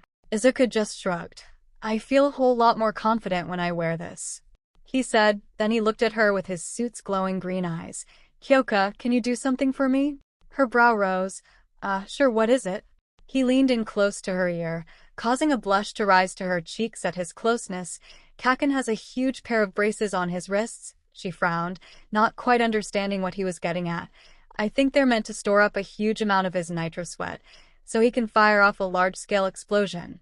Now she understood, and the idea made her face go incredibly pale.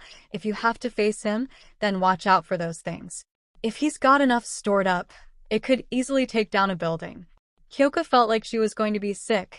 You're kidding, right? He shook his head. Not about this, he asked as they stepped out into the light. So please, if you face him, be careful. Behind them came the rest of their classmates, and Kyoka was able to see just what Izuku meant when she caught sight of Bakugo's suit. He looked deranged and dangerous to an extreme degree. Are those grenades on his belt? She asked him in a hushed tone. Izuku seemed to think so and nodded. If you're pitted against him, he always leads off with a right haymaker. He frowned in the Ashen Blonde's direction, hoping that whoever his opponent was tough enough to handle him. Eri was looking around at everyone in their hero costumes. They all looked so pretty. She had a ghost of a smile on her face that Izuku absolutely loved. Indeed they do, young Eri.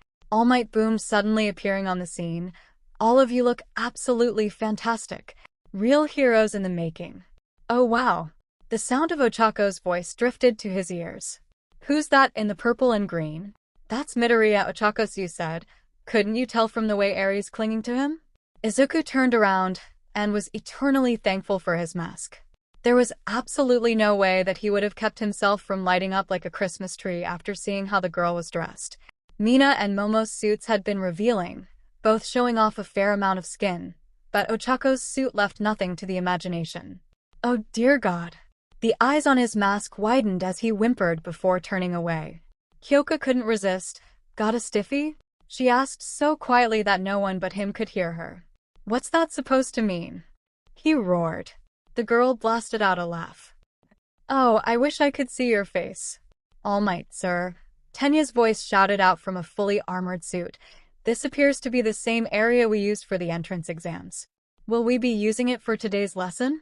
Right you are, young Ida. All Might said. As I said earlier while in the classroom, today we will be conducting a type of indoor combat training. He said, gesturing to a box with a rounded hole in the top of it. The training will be undertaken in teams of 2, meaning that you will also be undergoing teamwork exercises. Each team will be decided by drawing a random lot from this box. Those with matching lots will be teammates. One team will be acting as the hero team, and, of course, the opposing team will be acting as the villain team, which I will be choosing at random as well. Sir, what determines a win? Tenya asked. Can't I just blow the other team up? Bakugo asked. We don't have to worry about getting expelled if we fail like in Aizawa's test, do we? Tsuyu asked. Isn't my cape magnifique? Aoyama asked. All Might was nearly overwhelmed by the questions but just barely managed to keep up. A victory is determined by capturing the opposing team or the mission objective target. He managed to answer Ida before turning to Katsuki. Young Bakugo, this lesson may include combat, but blowing up your classmates will only get you a one-way ticket to Tartarus. He looked at Tsuyu and patted her head. And of course not, young Azui. How could I threaten you like that?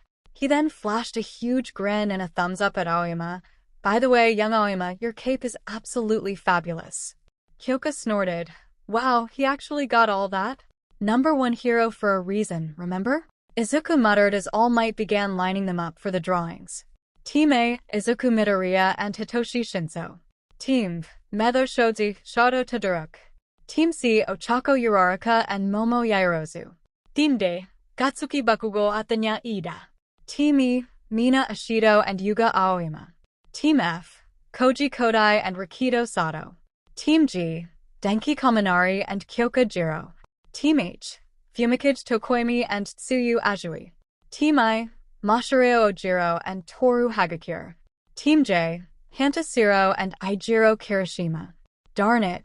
Kyoka looked down at her slip of paper in disappointment. She was hoping to be paired up with Izuku. Denki winked at her. Come on beautiful, I'm not that bad, he said with a friendly smile in her direction. Kyoka gave him a slight glare. Just don't fry me, Thunderbolt. The boy wilted slightly from her insult. And now that everyone has teamed up, All Might revealed 2 more boxes. We will now select the first team to enter into the battle trial.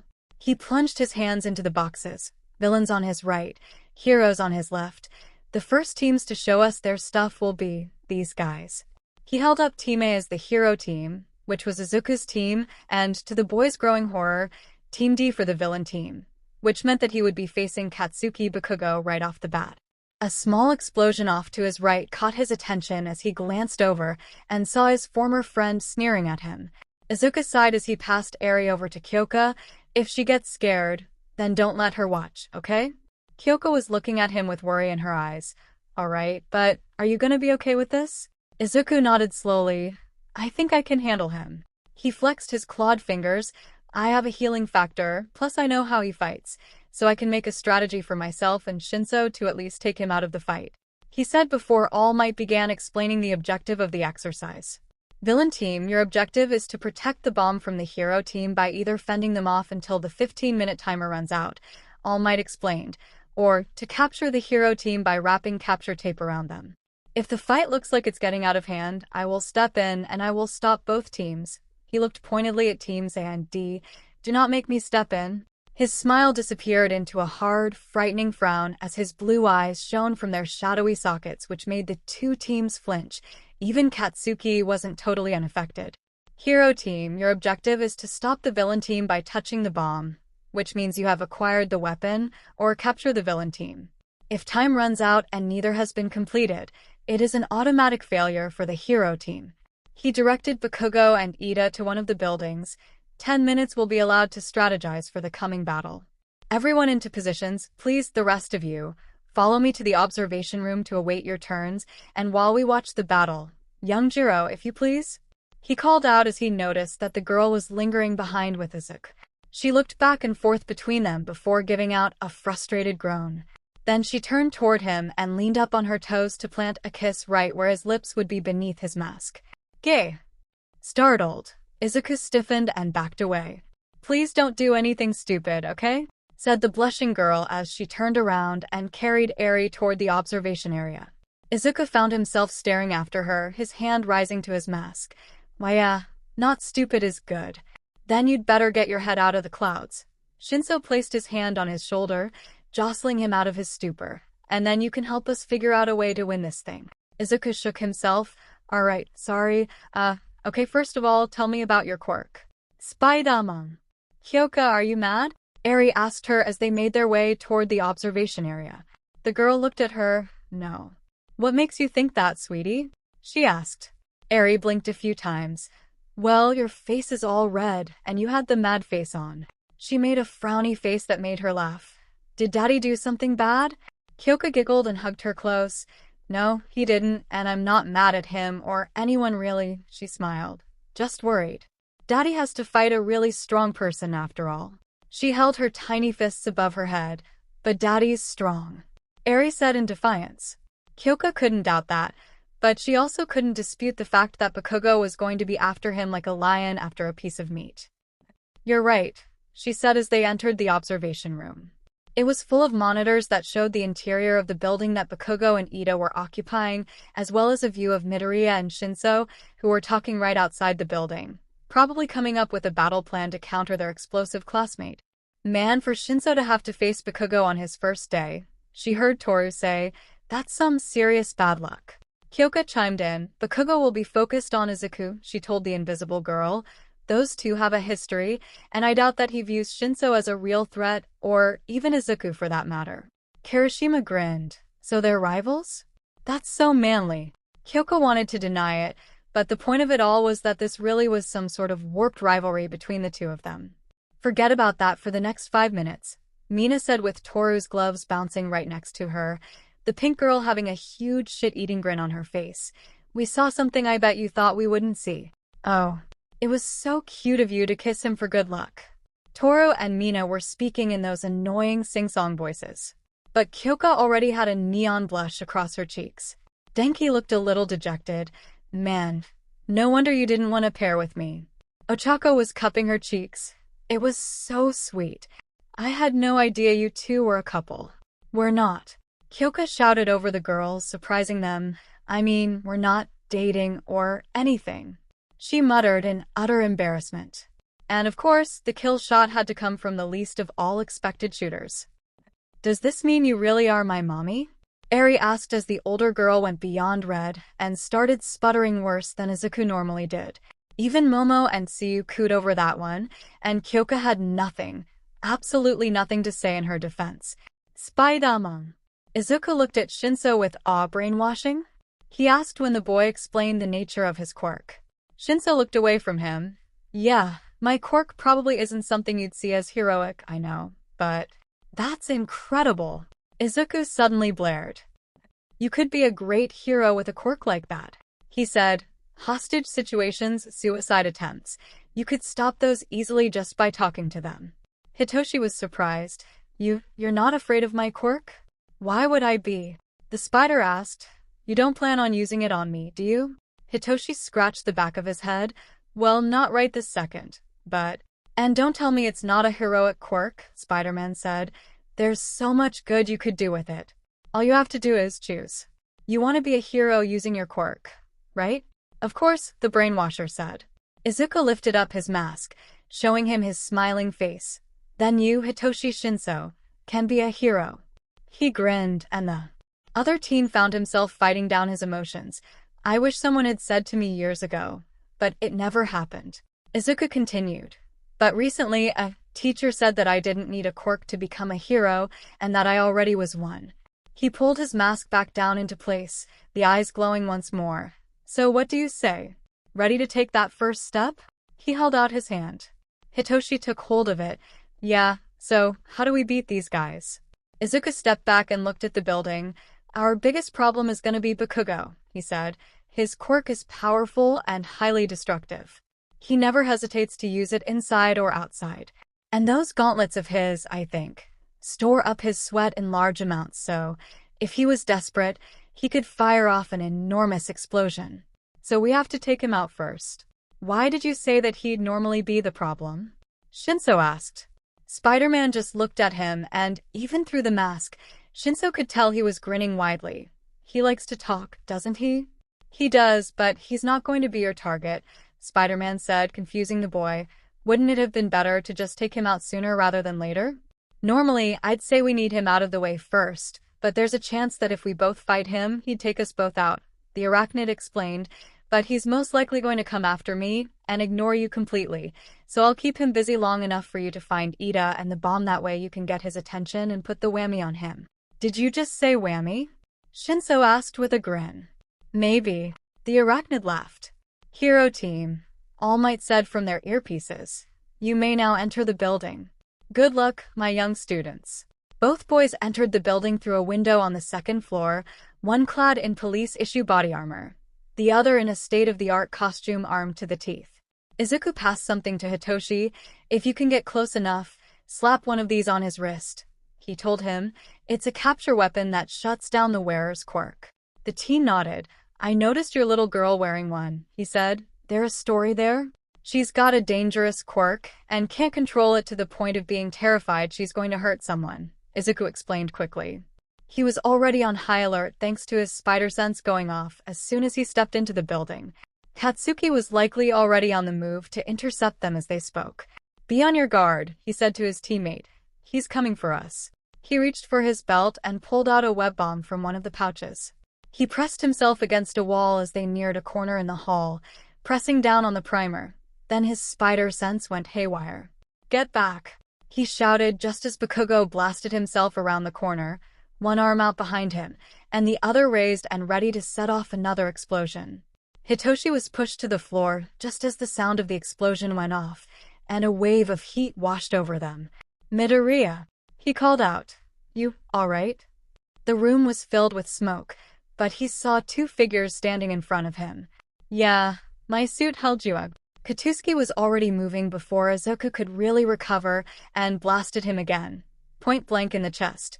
He felt something in his chest snap, a rib maybe, before the explosive teen grabbed his left wrist and whipped around at rocket speed with his explosions acting as thrusters. He was then hurled into the opposing wall with a crash that cratered the wall. Damn it, he hissed as a fiery pain spread through his chest. I think he just broke my ribs. Not so tough now, are you, Deku? Katsuki said with a sneer as the green-haired teen pulled himself out of the wall and staggered a few steps. You seriously thought that just because you've got yourself a quirk now that you can compete with me? The ashen blonde stalked forward, explosions crackling around his hands. Too bad you're just another bug for me to step on. Izuku frowned at him. Actually, I'm an arachnid. He could already feel his bones mending themselves, but more importantly, he was getting angry. He looked behind his former friend.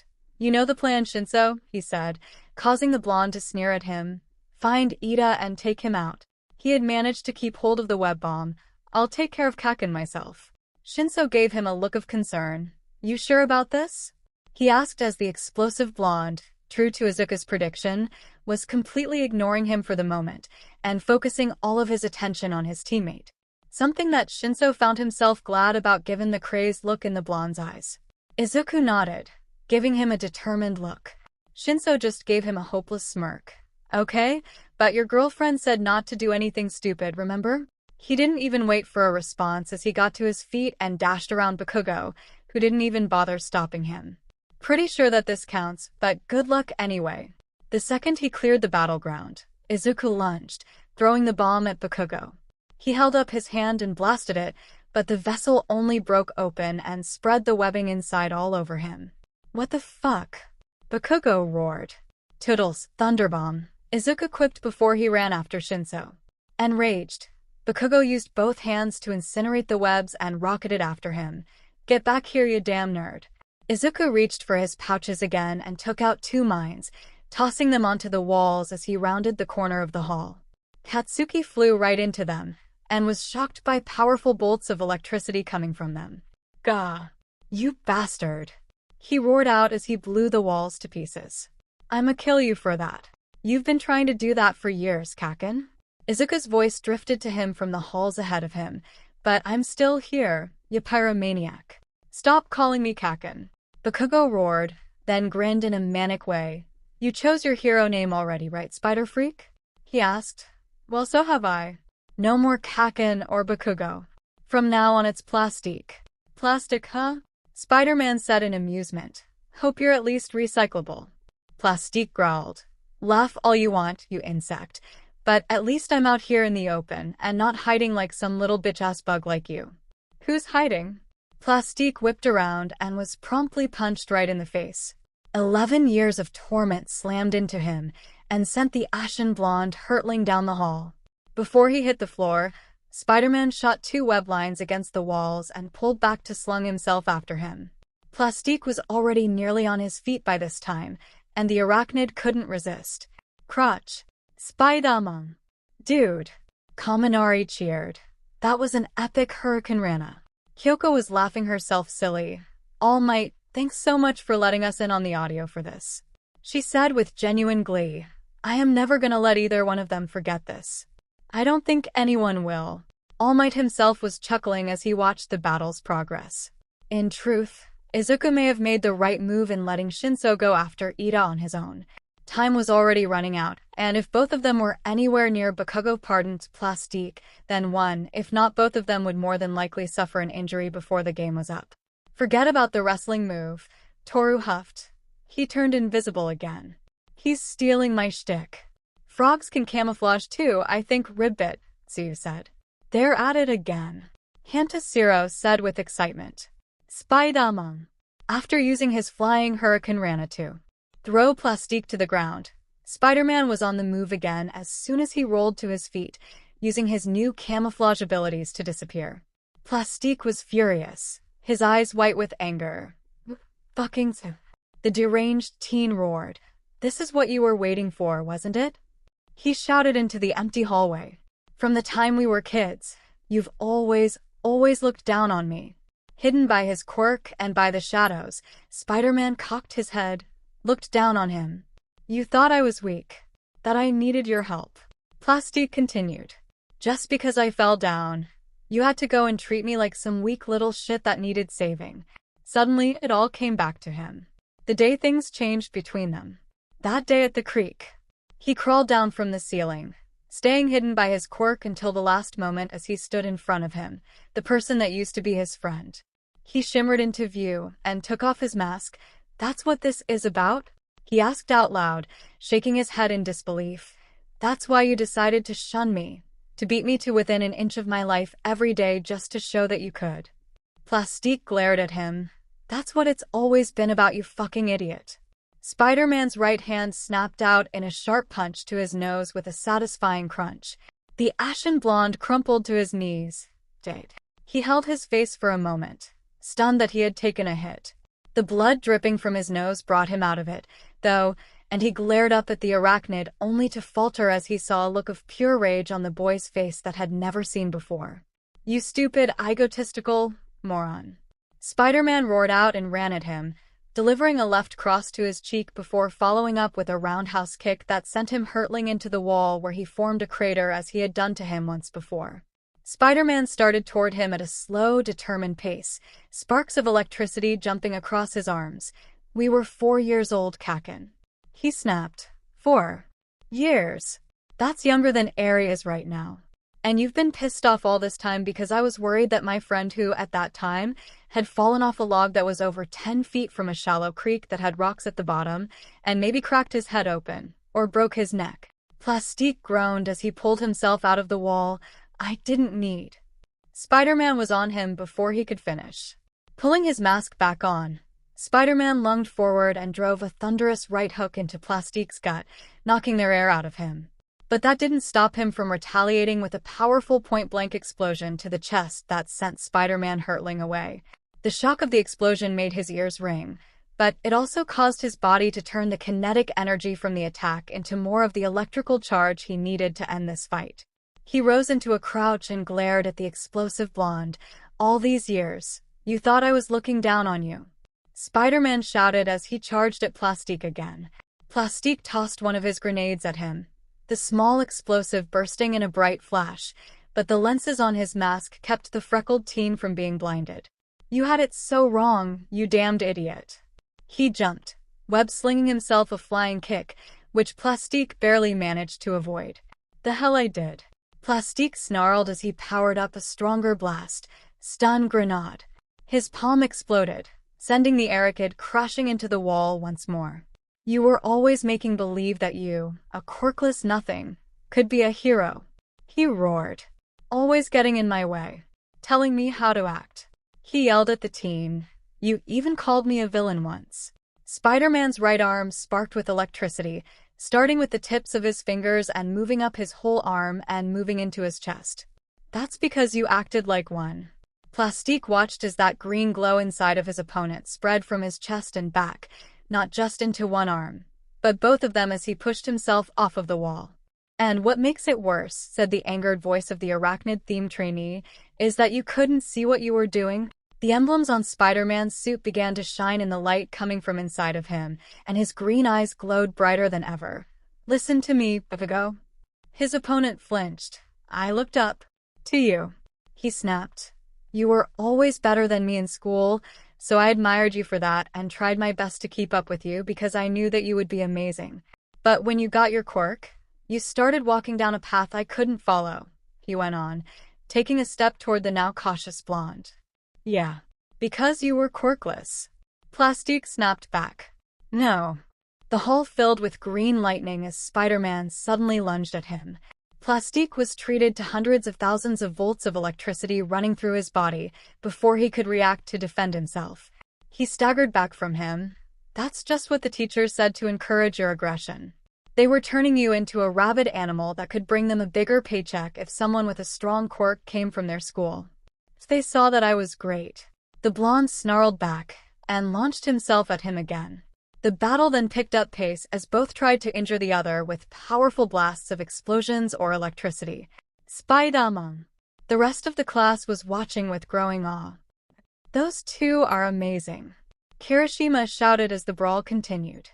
I can barely follow some of their moves. Denki nodded. I can't follow them at all, he said. But man, these two have issues. He shivered. Did you hear some of the stuff they were saying? I have a fairly good idea why Midoriya has so many scars across his body, 𝗧𝗵𝗲 said as he watched the fight. Both hearts have their own darkness in them, though one still has a light shining through the dim. Kyoko was having trouble not showing her anger at the situation, while little Eri was watching the fight with growing worry. Daddy's hurt. She cried out as she saw Bakugo plow Izuku's face first into the floor, an explosion going off point blank into his back. But the green glow of Izuku's bioelectricity exploded out of his body, then in a massive surge that had the ashen blonde slamming into the ceiling for a brief moment as Izuku made his escape. The two then engaged in hand-to-hand, raining blow after blow on each other. The violet-haired girl patted her back soothingly. Come on, half-pint, your dad's not gonna let that puffed-up cherry bomb beat him, she told the little girl, distracting her just in time as Izuku took an elbow to the face. Remember, he's strong, right? Extremely strong, Mizo Shoji said through a mouth on one of his tentacle arms. I've hardly seen pros take as much damage as these two are taking, but I'll be damned if they can't dole it out either. The only great thing about you now is your ego, Izuku suddenly shouted. Spider-Man. Plastique had Spider-Man in a sleeper hold attempting to knock him unconscious. I'll prove just how great I am, you punk. He hissed in the boy's ear. I'll squash you just like the bug you are. Spider-Man growled as he reached a hand back toward Plastique's face.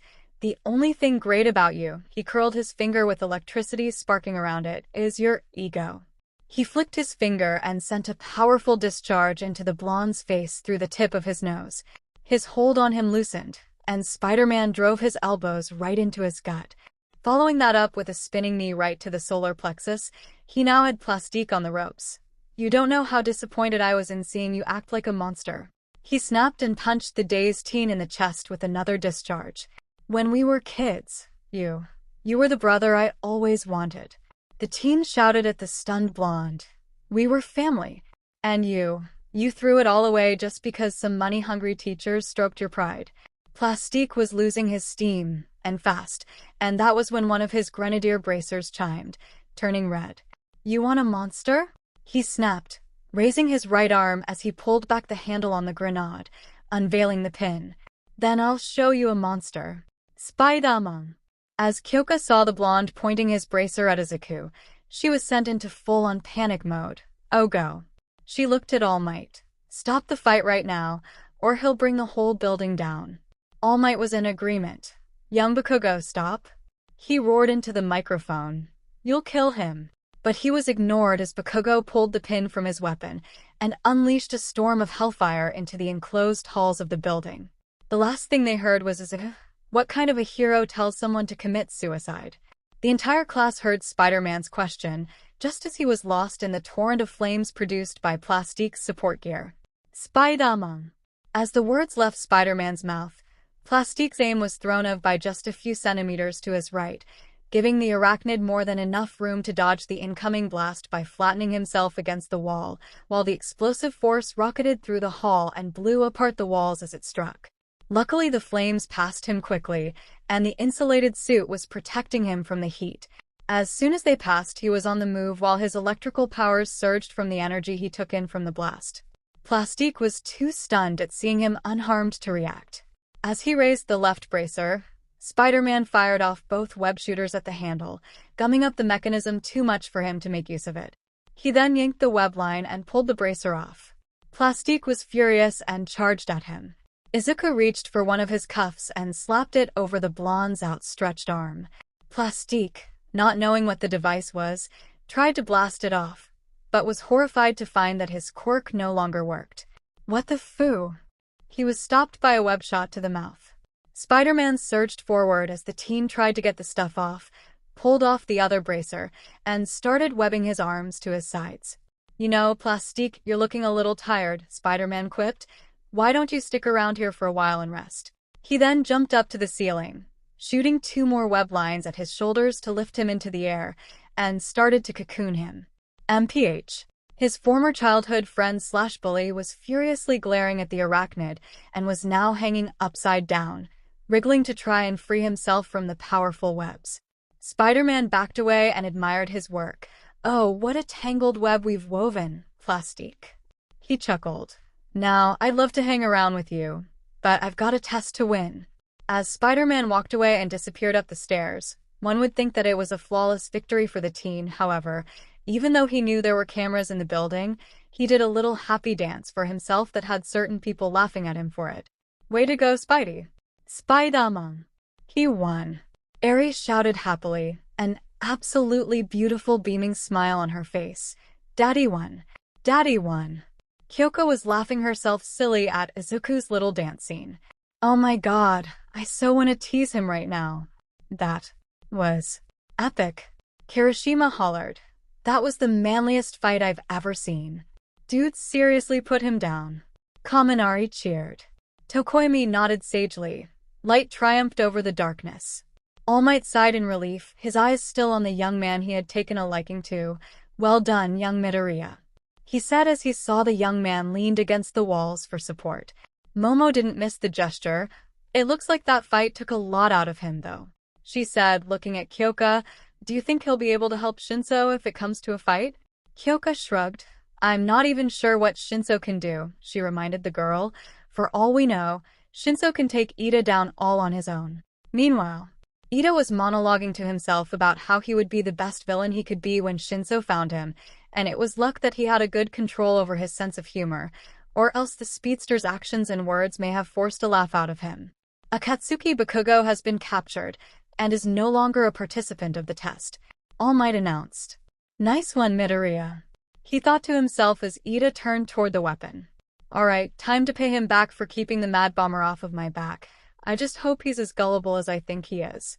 He stepped out from hiding. Excuse me, but where's the toilet?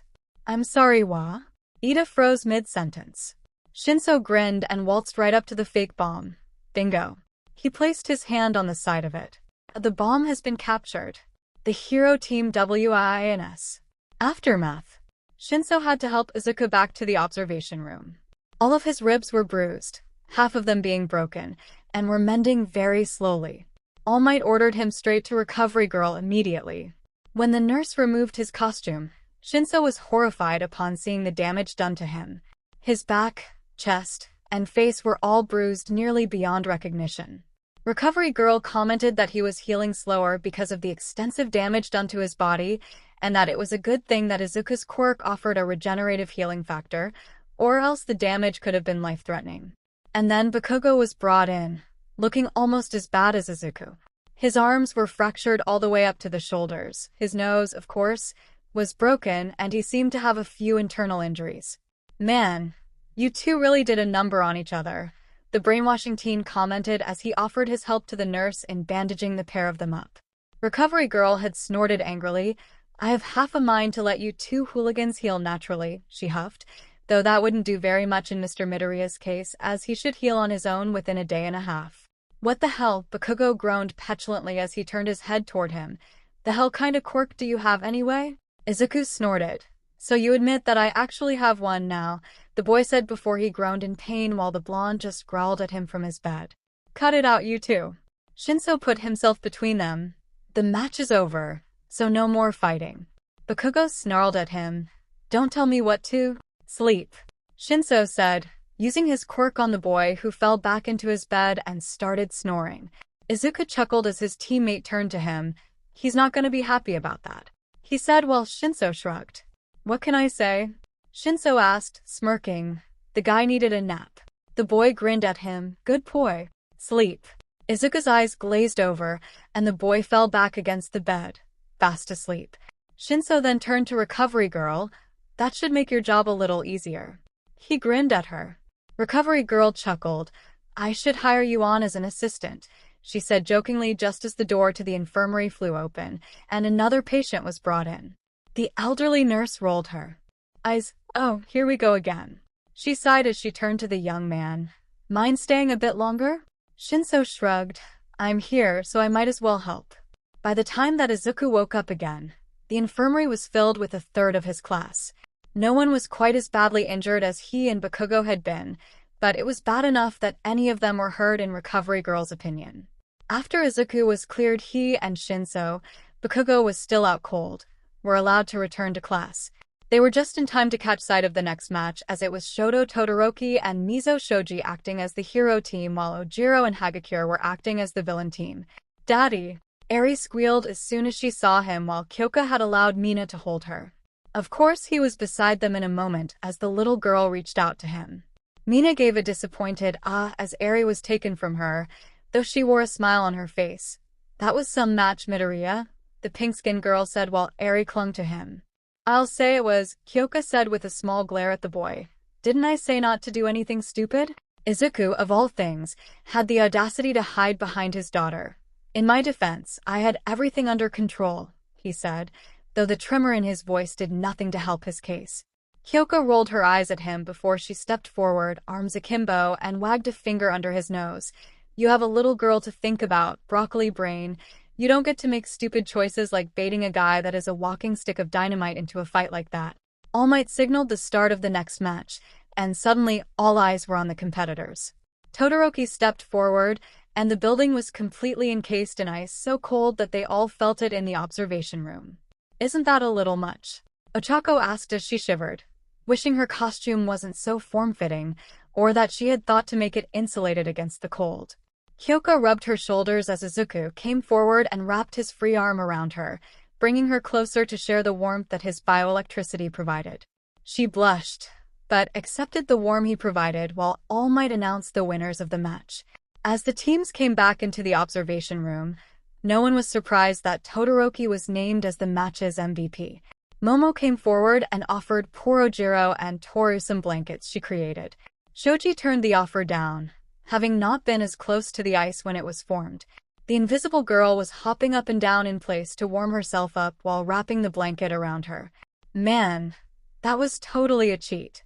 The girl whined while her teeth chattered. It's not fair to just freeze everything without even letting us defend ourselves. Her bare feet were slapping against the floor as she glared at the ice-covered teen. What if I get frostbite from this? Then you should wear more clothes. Shoto muttered bluntly while the girl just gave a frustrated yell.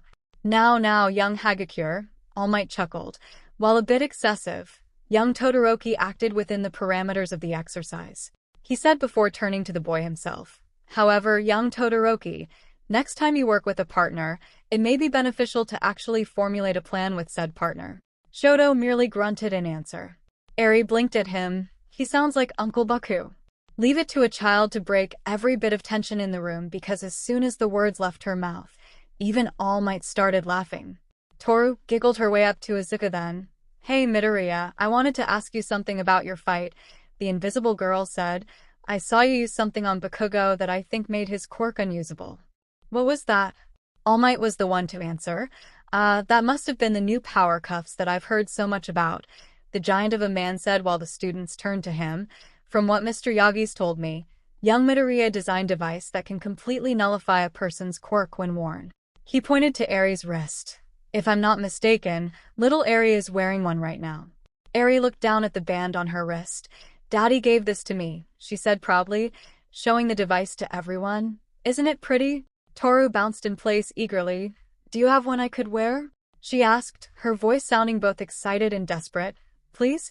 I could pay you back if... Before she could finish, Izuku reached into his utility belt and pulled out one of the bands. There's a thumbprint pad on it, he explained as she took it from him. Let it scan yours so you can take it off anytime you want before slapping it on.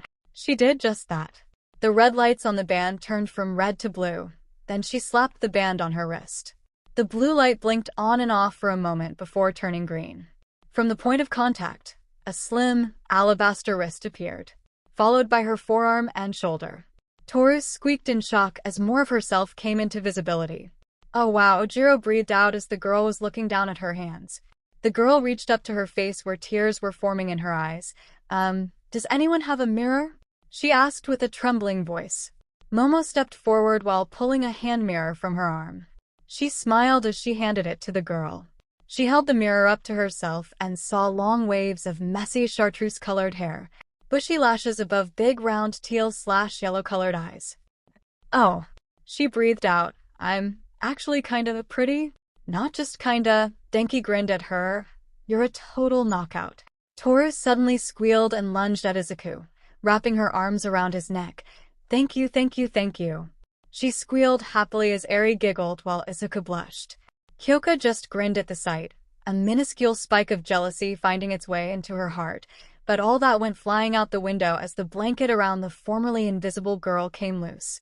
The observation room was suddenly filled with shrieks, wolf whistles, embarrassed squawks, and booming laughter in All Might's case. Spider-Man. The rest of the class passed by without incident, even with Toru's unintentional striptease. Izuku was glad that he got to watch Kyoka's match and was unsurprised when the girl pinpointed the other team without much effort and knocked them out with a sonic attack within seconds. Needless to say that she was named MVP for her match. Each of the students had been given footage from their respective battles to review so that they could see where they needed to improve. Now, All Might was in the staff office with both Aizawa and the homeroom teacher for Class 1B, Sekijiro Kan, better known as Vlad King. They were each going over the footage from the battle trials. I've got to say that you have some talent in this class, Aizawa, the blood user said begrudgingly.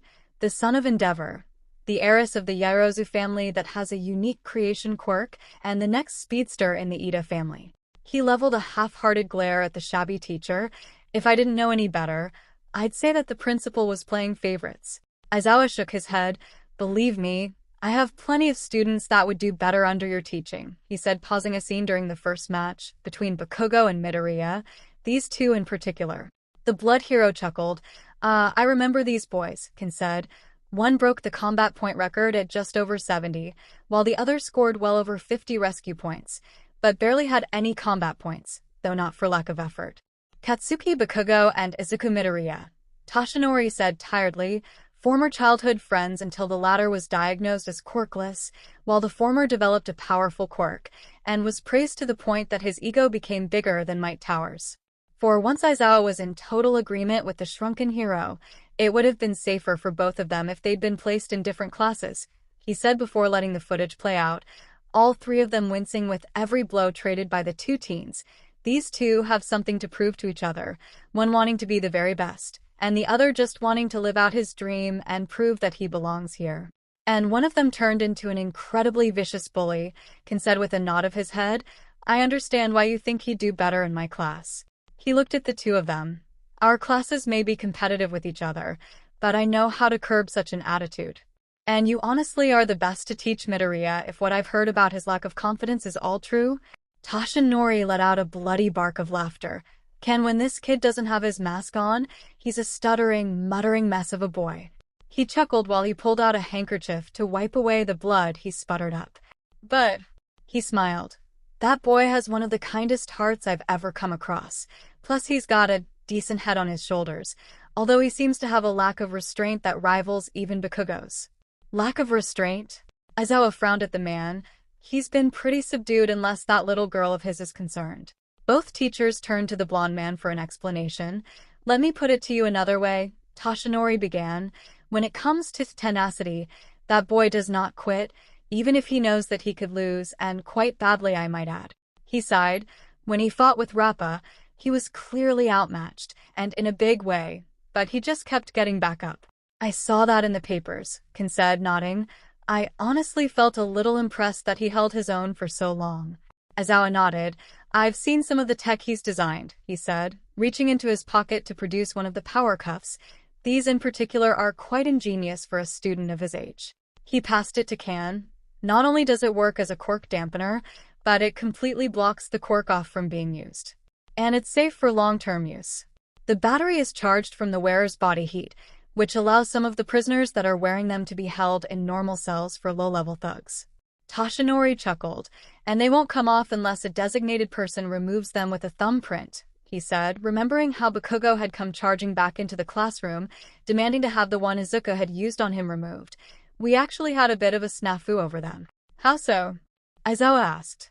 Well, as you know, one of our students, young 𝐒𝐻𝐸𝐽, has a permanently active invisibility quirk, Toshinori explained, and when she found out about the cuffs and what they could do, she practically begged young Midoriya to let her have one. He chuckled.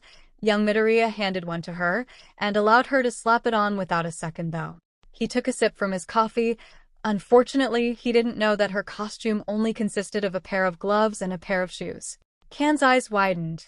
You mean she was naked as a newborn baby? Toshinori nodded. Luckily she had a blanket provided by young Yorozu to cover up with before too much was seen. He chuckled. You should have seen their faces. Poor Midoriya nearly fainted while 𝐒𝐻𝐸𝐽 was terrified that young Jiro was going to strangle her with her earphone jacks. Even Aizawa gave out a small snort over that. And Bakugo? Toshinori gave out a deep sigh as he rubbed the back of his neck. Well, you've both gotten your reports from Nizu, right? Both of them nodded in confirmation. Then you already know what he's like. He's been taking therapy sessions with Hound Dog because he's overly aggressive, right? Kan asked while Aizawa nodded. Beyond that, I wasn't made aware of his reasons since he was placed in 1A. Aizawa frowned. Basically, that bullying we mentioned was beyond what normal bullying is, he said. I had to stop him from outright attacking Midoriya when I gave them their quirk apprehension tests. What caused that? Toshinori asked, having not witnessed the incident. Aizawa frowned. Basically, he thought the boy was quirkless until he saw it with his own eyes, which made him angry. Well, angrier. He corrected himself. Plus, he hated whenever someone got a better score than he did. Yorozu, Uraraka, and Midoriya beat his score by leaps and bounds in the ball throw. But the minute he saw Midoriya's score, he lost it. If I hadn't been nearby, or if he hadn't activated a ternary quirk, Bakugo could have seriously injured him. Toshinori frowned and leaned on his knees. Young Tokoimi mentioned that young Midoriya has plentiful and heavy scarring across his upper body. The two men looked at the blonde with shock, and he wasn't exactly subtle about who he thought was responsible. Aizawa gestured to the footage they were watching. and we have hard evidence that he's done worse. Ken palmed his face in exasperation. So not only is the boy naturally violent, but he also has a massive superiority complex and highly is disrespectful to anyone that he thinks is weaker than he is, which includes teachers. He gave his two companions a hard look. Remind me why this boy hasn't been expelled yet? Aizawa shrugged. Nizu thinks that we can break him of this behavior, he said while Toshinori nodded, and if we kick him out, then there's no hero school out there that would accept him. So there's a huge possibility that he could become a vigilante, or worse, a villain. He shook his head. I'd hate to imagine the damage he could do if he went rogue on us. Ken nodded in agreement with him. Besides, Toshinori muttered, it's not like he's openly hostile with all of the students, not physically anyway. Just Midoriya, Ken said. That should be enough. He's also hostile towards Jiro, Aizawa reminded the two of them. But I will say that that girl gives as good as she gets because she does not put up with his bullying at all. He then shook his head. But it's not enough for others to stand up to him, the man went on. He needs to be taken down a few more pegs. Not just by any student, either. He looked at the other two. It has to be Midoriya. Why does it have to be him? Ken demanded with a grumble. The boy's good, but he has enough on his plate without us planning to throw him to the wolves. He recalled seeing the boy walking through the halls with his daughter sitting on his shoulders. And then there's the trauma we could cause to his little girl. Aizawa turned his attention back to the video footage. It has to be Midoriya because Bakugo is fixated on him, that's why. He gave Ken a look. You said it yourself, didn't you? This kid has a superiority complex on a massive scale, and Midoriya when unmasked has a severe inferiority complex. He's just as bad as Bakugo in the reverse sense. He said, we may not be able to reverse all of the damage done to these two, but we may be able to level it out. The blonde man sighed. I don't know, Aizawa, Toshinori asked. Pitting them against each other was nearly a fatal mistake on my part, and that was just by chance. Ken gave Aizawa a frown. He's right, Aizawa. Bakugo used unnecessary force against Midoriya in an enclosed space that could have resulted in not only a death, but severe injury to the other students present at the time. Ken said, but frowned a moment later. But I can't say that I don't see the reason. Put two tigers in the same area, and both of them will try to either take the other out, or, in the best-case scenario, duke it out until they find out that they can live in harmony. Toshinori thought for a moment, seeing some logic in what they were talking about. Alright, but how do we do it? Off the books, Aizawa said, catching both of their attentions.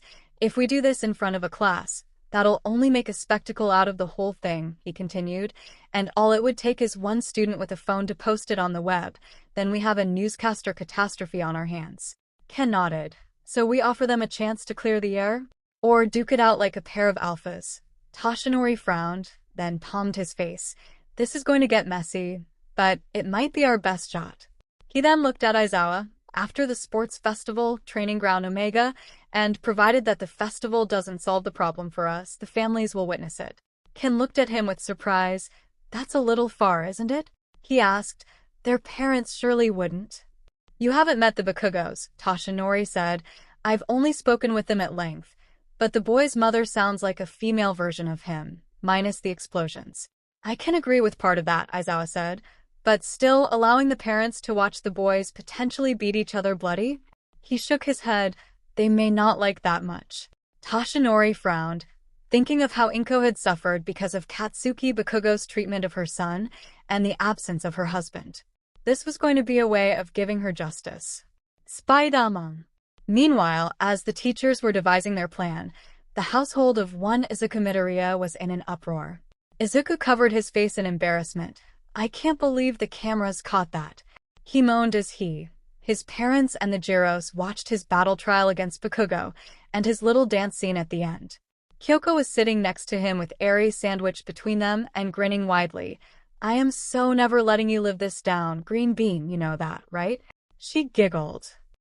The only thing better than seeing your happy dance was seeing that puffed-up firecracker get what was coming to him. Inko nodded firmly. I have to agree with Kyoko, sweetie, she said as the two looked at her. Katsuki had a lot of that coming. She crossed her arms with a slight angry look on her face, especially considering how long this has been going on. Izuku sat back with a sigh. Yeah, but I don't think I was able to get through to him. He frowned. He still thinks I was looking down on him this entire time. Kyoka shook her head. I wouldn't worry about it. She told him, he's not someone I'd want as a friend, or even near me. You don't know him like I used to, Izuku sighed. He was good back then. But all that praise the teachers loaded on him just turned him into that. He pointed at the screen as Bakugo was about to pull the pin on his gauntlet. Kyoka winced. You scared me half to death when that happened, she said with a look on her face that he couldn't read. After you warned me about him being able to bring down a building with one of those things, I almost lost my mind, she said with a small blush rising to her cheeks. Izuku's own blush could have brightened up the night. I know, and I'm sorry. That reminds me, Inko said. Mr. Toshinori came by not long ago and gave us a contract for you to look over. The boy looked at his mother. Contract? For those power cuffs of yours, Hisashi said. Apparently he wants them freely available to the police and for public use. He said with a small amount of pride in his voice. I let your mother make the decisions over the contents, so everything should be to your benefit.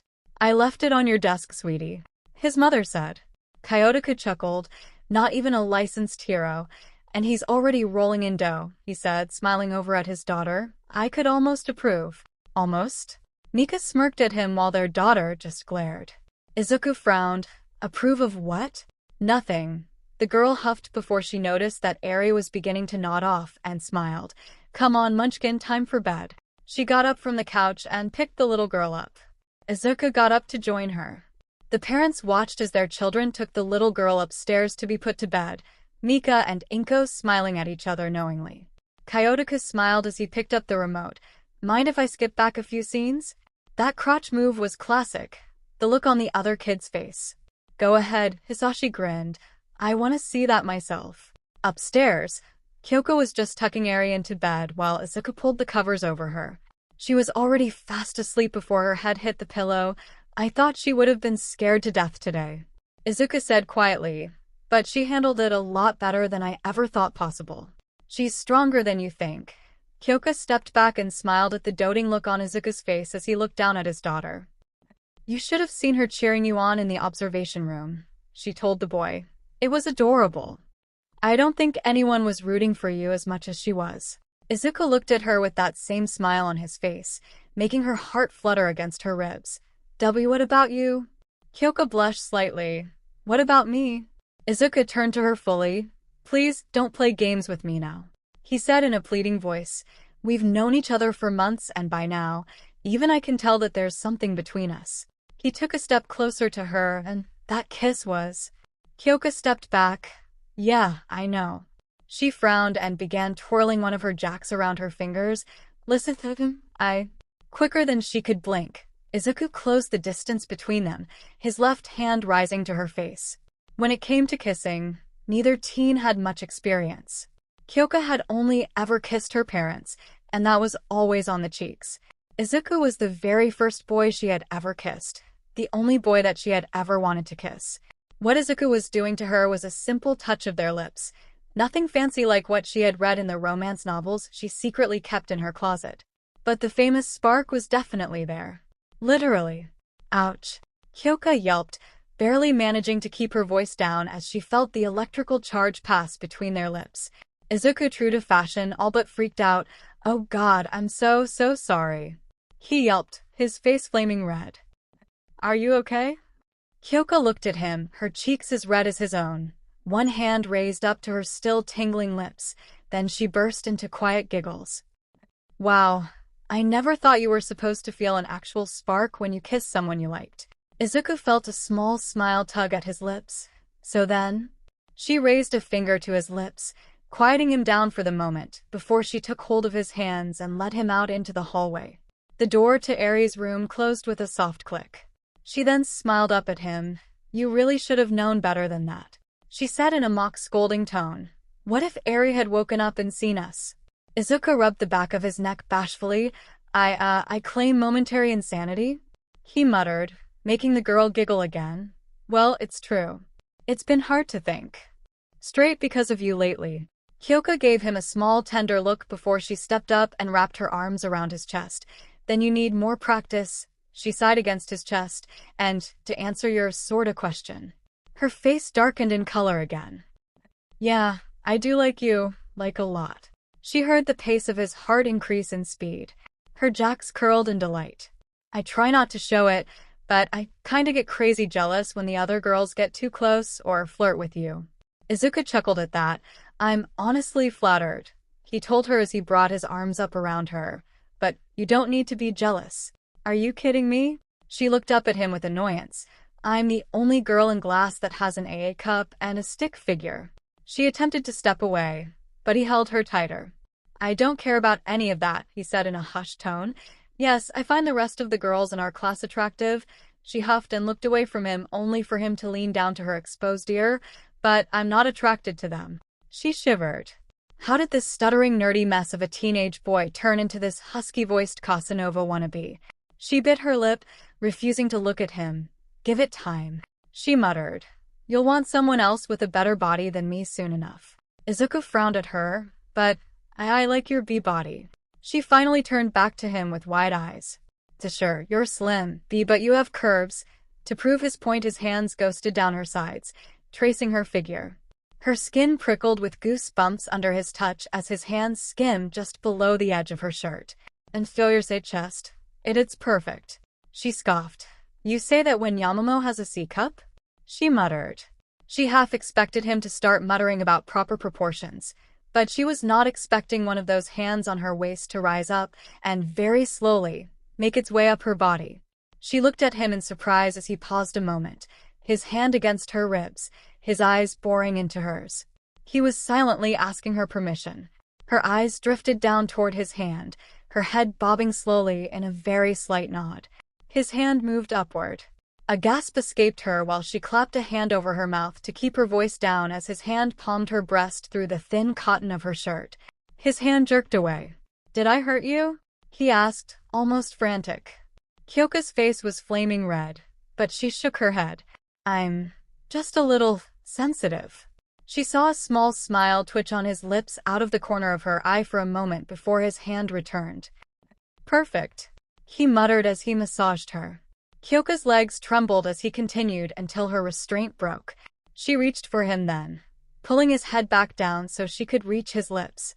His arms went around her to hold her in place as her own wrapped around his neck, her fingers twisting into his wild hair. Ahem. Both teens froze. They turned in unison toward the top of the stairs and were mortified to find her mother standing there. Mom. Kyoka squeaked before pushing away from Izuku, her back hitting the wall with a loud thump. How long have you? Unfortunately for both of them, Izuku's quirk tended to go haywire whenever he got flustered and being caught by her girlfriends. Mother, while in the middle of a makeout session, was more than enough to do the job, and this caused his hands to literally stick to her shirt, followed by the sound of ripping fabric. Mika's hand rose to her mouth. Oh my. She was just keeping herself from laughing at the scene before her as her daughter's shirt hung limply from Izuku's flailing hands while Kyoka was trying to cover both her navel and her purple bra. Izuku. Kyoka yelped. Sorry. His hands were flying around, waving the remnants of her t-shirt like a flag. Kyoka? Kyotoka called up. Fine. The girl yelled. We're totally fine. Mika snorted as she stepped forward and removed her jacket. The only reason you're fine is the fact that you didn't decide to go braless. She draped the jacket over her shoulders. And Izuku? The poor boy snapped to full attention as the woman leaned toward him. I approve. She smiled at him. Just try not to give me any grandchildren for a few more years, all right? Does Eri count? He stammered out. Only if she starts calling Kyoka mommy. Mika giggled and began urging her daughter downstairs. Now, come along. This little wardrobe snafu isn't going to fix itself. Spider-Man. Doctor? Said a pale, thin young man as he entered the darkened laboratory. All around him were large tubes filled with liquid and bodies in varying stages of decay. He wasn't sure. All that he did know was that the doctor had something he needed and wanted. Something that was currently floating in one of the tubes. He stopped in front of the creature inside. Hello. He smiled thinly as he gazed at the muscular creature inside. It was large, bigger than he was by several 100 pounds, with skin as black as tar. It had a large beak-like mouth with jagged teeth behind it, and an exposed brain on top of its head. Nomu. Tomura? The doctor came around the corner of one of the tubes. Ah, it is you. He smiled at the man. Good. I've been expecting you. How are the preparations for our little field trip? 𝗓𝗵𝗲 smiled at the man with his beady red eyes aglow. We have everything we need, he said, reaching out to touch the smooth surface of the container. Everything, except for this. The man just chuckled as he twirled his mustache. I'm happy that you think my child here will be the deciding factor, he smiled, but there has been a change in the roster. 𝗓𝗵𝗲 looked at him with a manic glint in his eyes. This nomu is now obsolete toward your little venture, but never fear, for I have something better for you to take along. Do you now? He asked. The doctor smiled and beckoned him to follow. You see, my boy, recently I have been experimenting with the blood samples I took from my side project, he said, gesturing to a cage to the right of him marked number 6. You can see part of the result here, he said as 𝗓𝗵𝗲 peered inside, receiving glare from 6 red eyes from within. This fellow is stronger than the nomu I had planned to send with you before, but he doesn't follow orders as well as I'd like unless I give them. Then he's useless to me, 𝗓𝗵𝗲 sneered, and the monster inside lunged at the bars, rattling the cage as 6 clawed arms reached for him while green acidic drool fell from the creature's mandibles. True, but I wasn't about to let you go without one of my creations. The doctor smiled happily, so I kept working. He continued on, showing various cages with similar creatures inside, some slightly more human than others. I worked myself to the bone until I had the perfect son.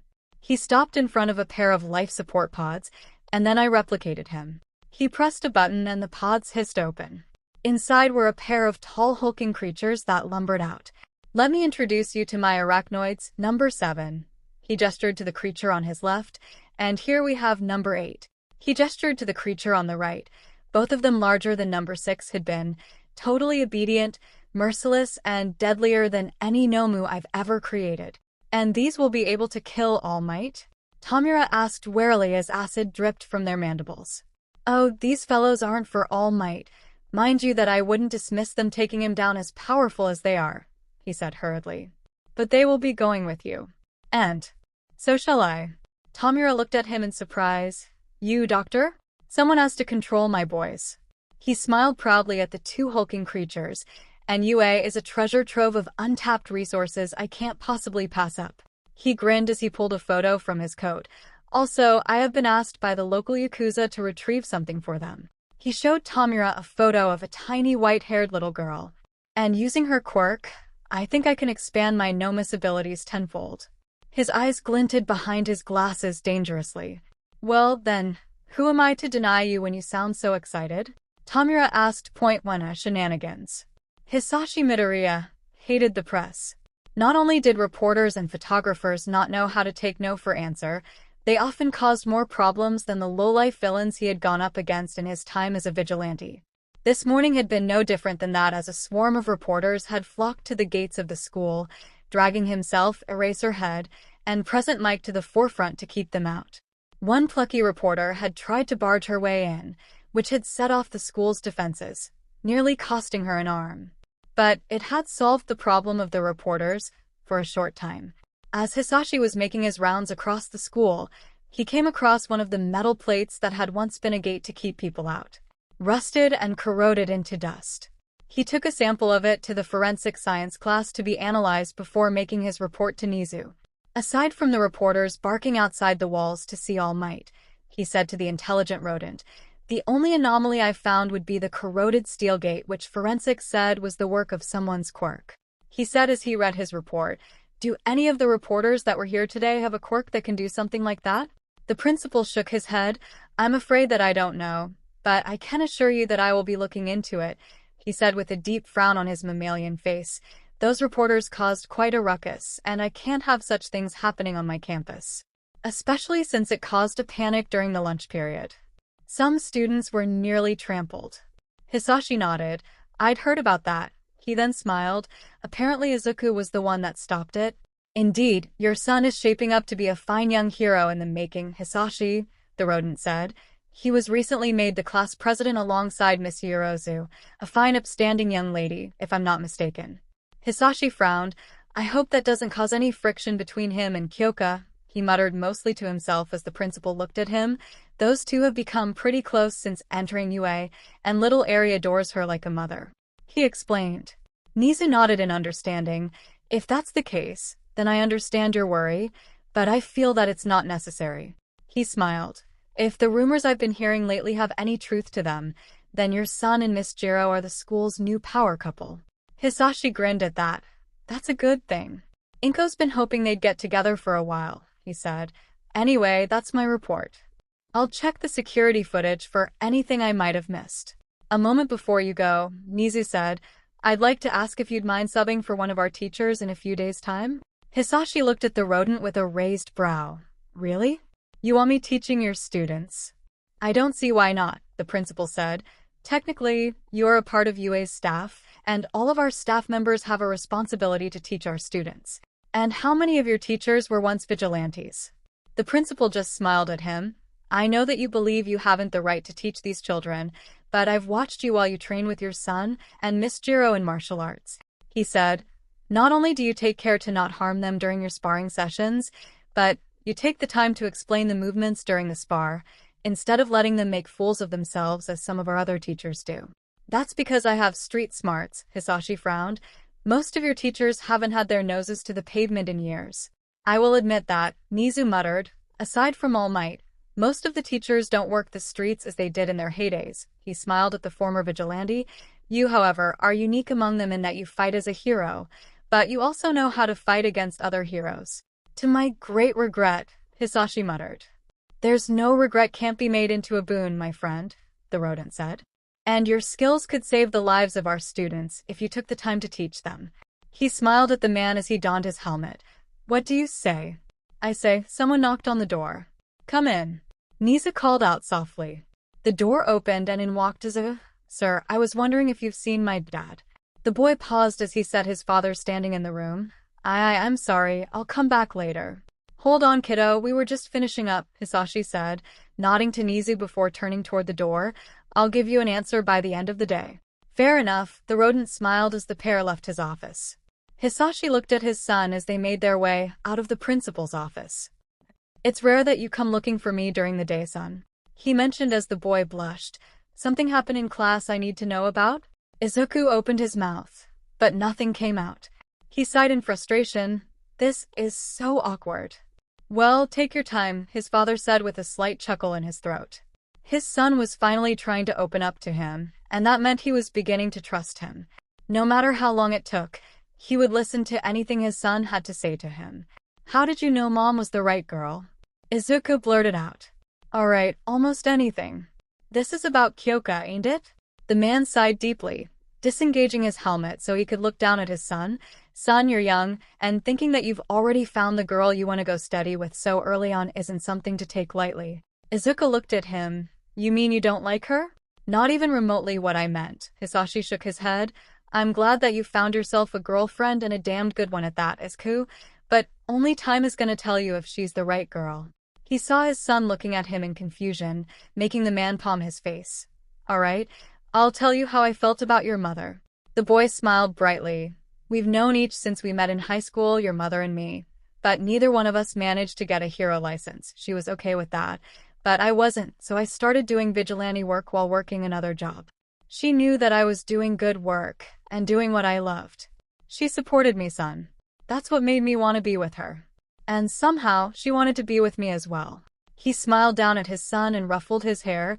Then you came along, and I got into that whole mess that caused me to leave you two behind. He gained a far-off look. So, how am I supposed to know? Izuku asked. Hisashi sighed. Time. He told the boy, grasping him by the shoulder. Izuku, if you want to take this relationship seriously, then do it, but please don't slacken your studies. He warned him. I realize you're far too stubborn to simply turn your back on things and only focus on becoming a hero, especially since you've adopted Eri, but I will give you a warning you. Don't take too much on if you think you can't handle it. Izuku seemed to be only half listening.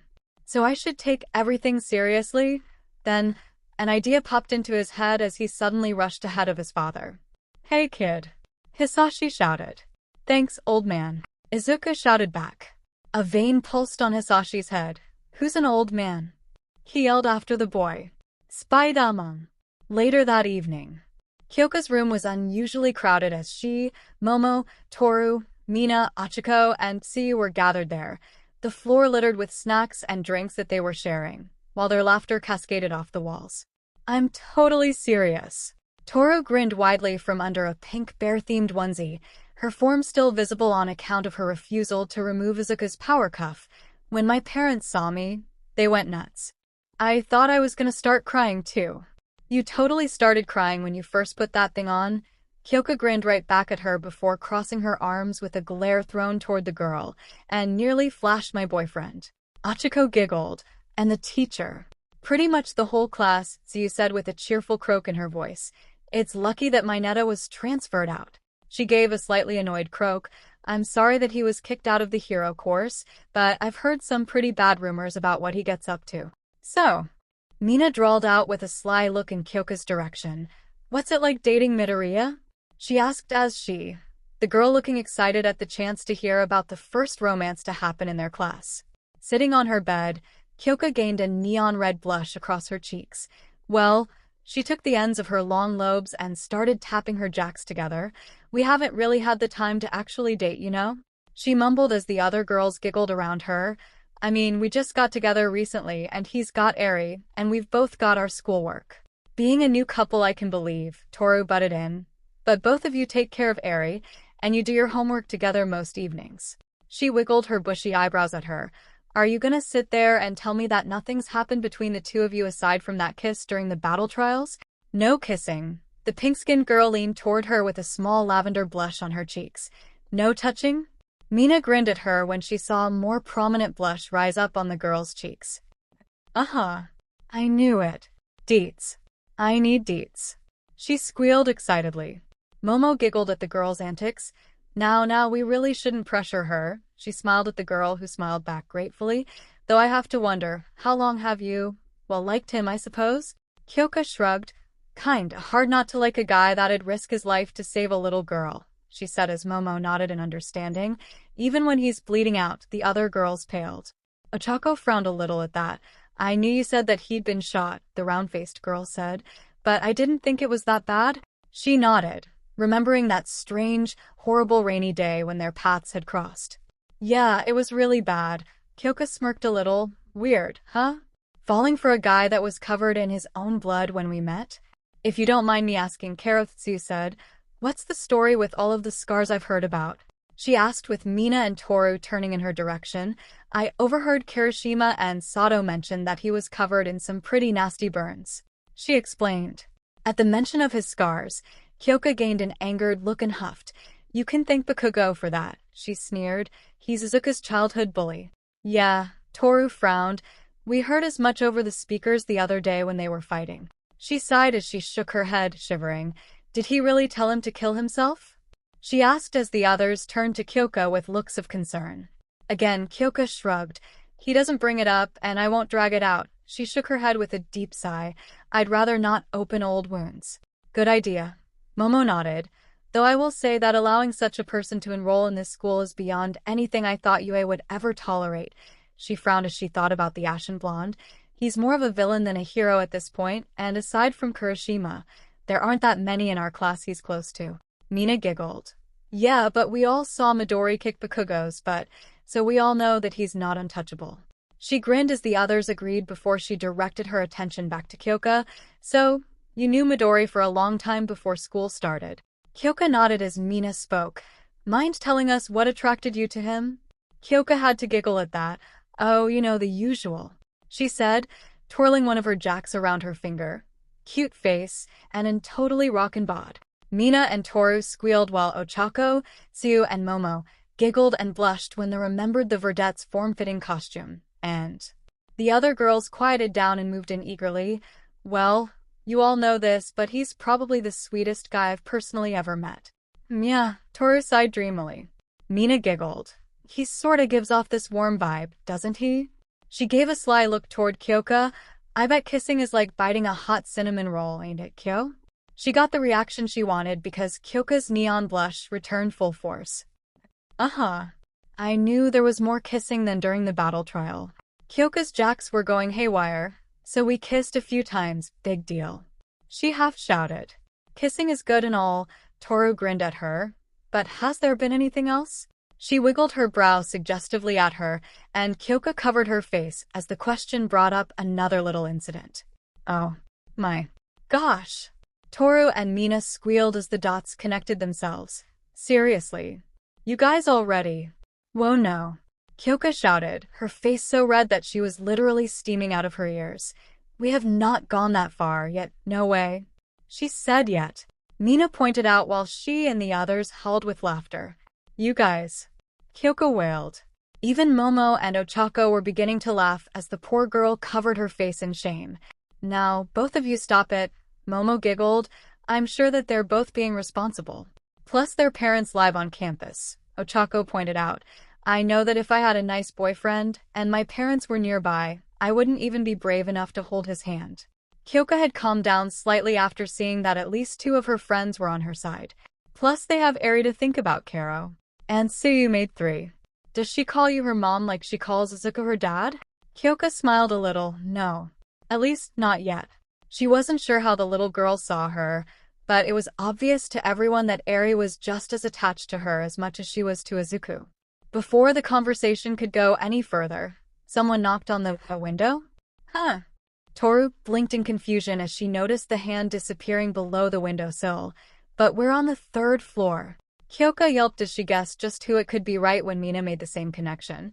Now, who do we know that can climb straight up a wall and would be knocking on a certain someone's window? She giggled as the purplet leapt off of her bed and bounded toward the window.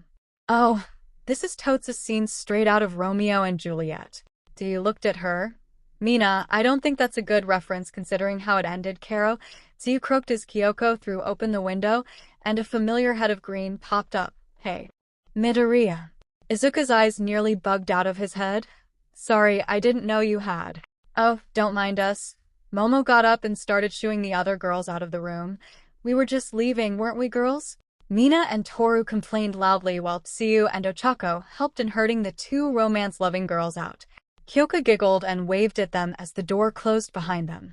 Then she turned a faux glare at her boyfriend. Please tell me you weren't hoping to catch us in our undies? Oh, of course not.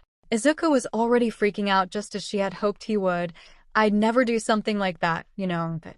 She silenced him quite successfully as she leaned over and planted a kiss right on his lips. Izuku nearly lost his hold on the wall, but thankfully whenever his quirk went haywire it tended to strengthen his wall-crawling ability and add a little electricity to his body. Kyoka leaned back just as a small spark ignited between them, giggling. That never gets old. She smiled at him before stepping back to allow him in. This isn't like you, though, she said as he hesitantly crawled through her window, marveling at all the instruments in the room. Oh, what, you knew I liked to play? No, it's not that. You're teasing me again, aren't you? He accused as the girl sat on the edge of her bed and crossed her legs and arms. A move that made him blush all the more as she showed almost all her legs, and the act of crossing her arms made her breasts more prominent. Proof that she definitely had curves. Maybe, she smirked at him, but this is the first time you've come to my room here in the dorms. Usually you're too afraid of Aizawa catching you. Izuku scratched the back of his head bashfully. Well, I wanted to talk to you. His blush was ridiculously bright. Kyoko was even more curious now as she sat straight on the bed, letting her hands rest on the mattress. About what? She asked, a horrible thought crossing her mind. Is this a breakup kind of talk? What? No.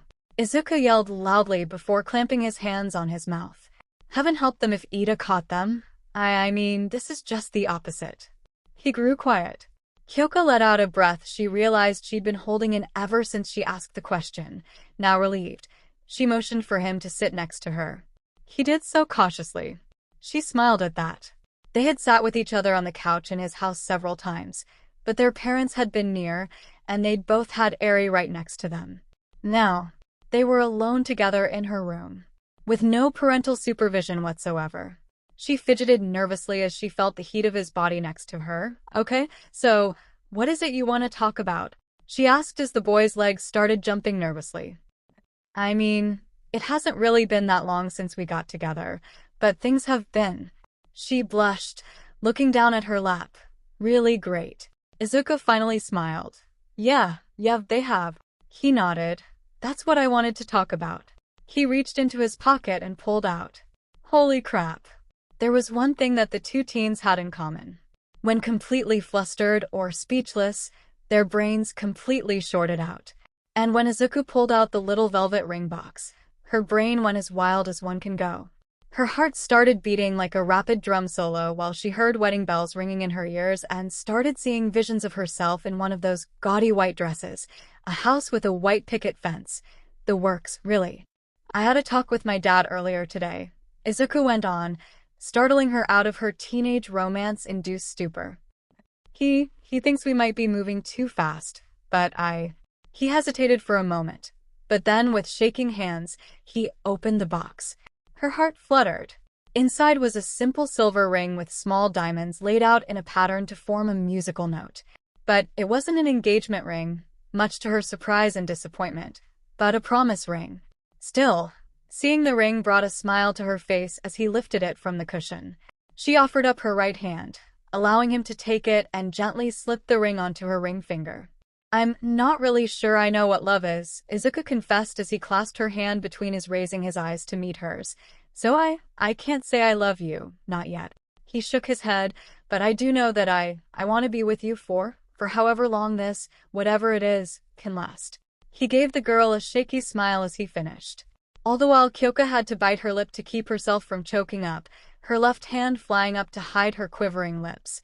You sweet, sappy jackass. She lunged at him, her arms flying around his neck as her lips smashed against his at full force, a surprised grunt coming from him as his back fell against the mattress. Surprised as he was, his arms still wrapped around her as their lips molded together, the heavy breath from her nose tickling him as he attempted to return her assault with just as much passion as she was beginning to show as she nibbled and worked his lips with her own.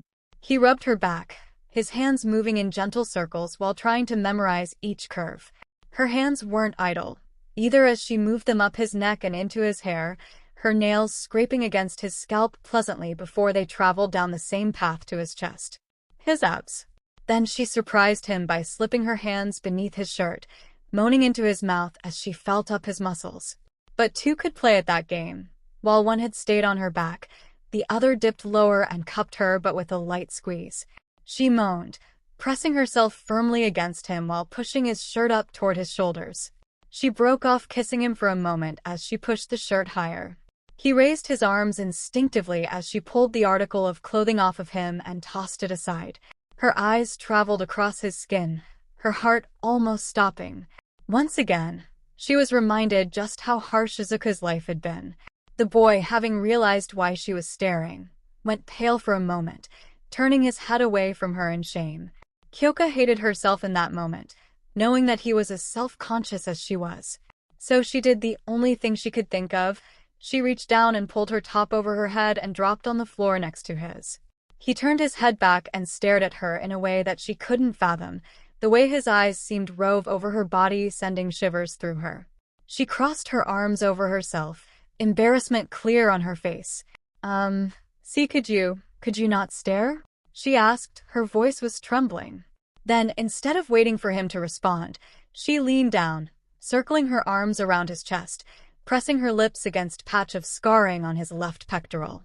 His breath came out of him in a strained hiss. His arms wound their way back around her, his rough hands smoothing across her bare back, and she found herself giggling as she was rolled into the mattress with him now hovering above her. He reached out and touched her cheek. He skimmed his fingers along her jaw, Kyoka leaning into his touch.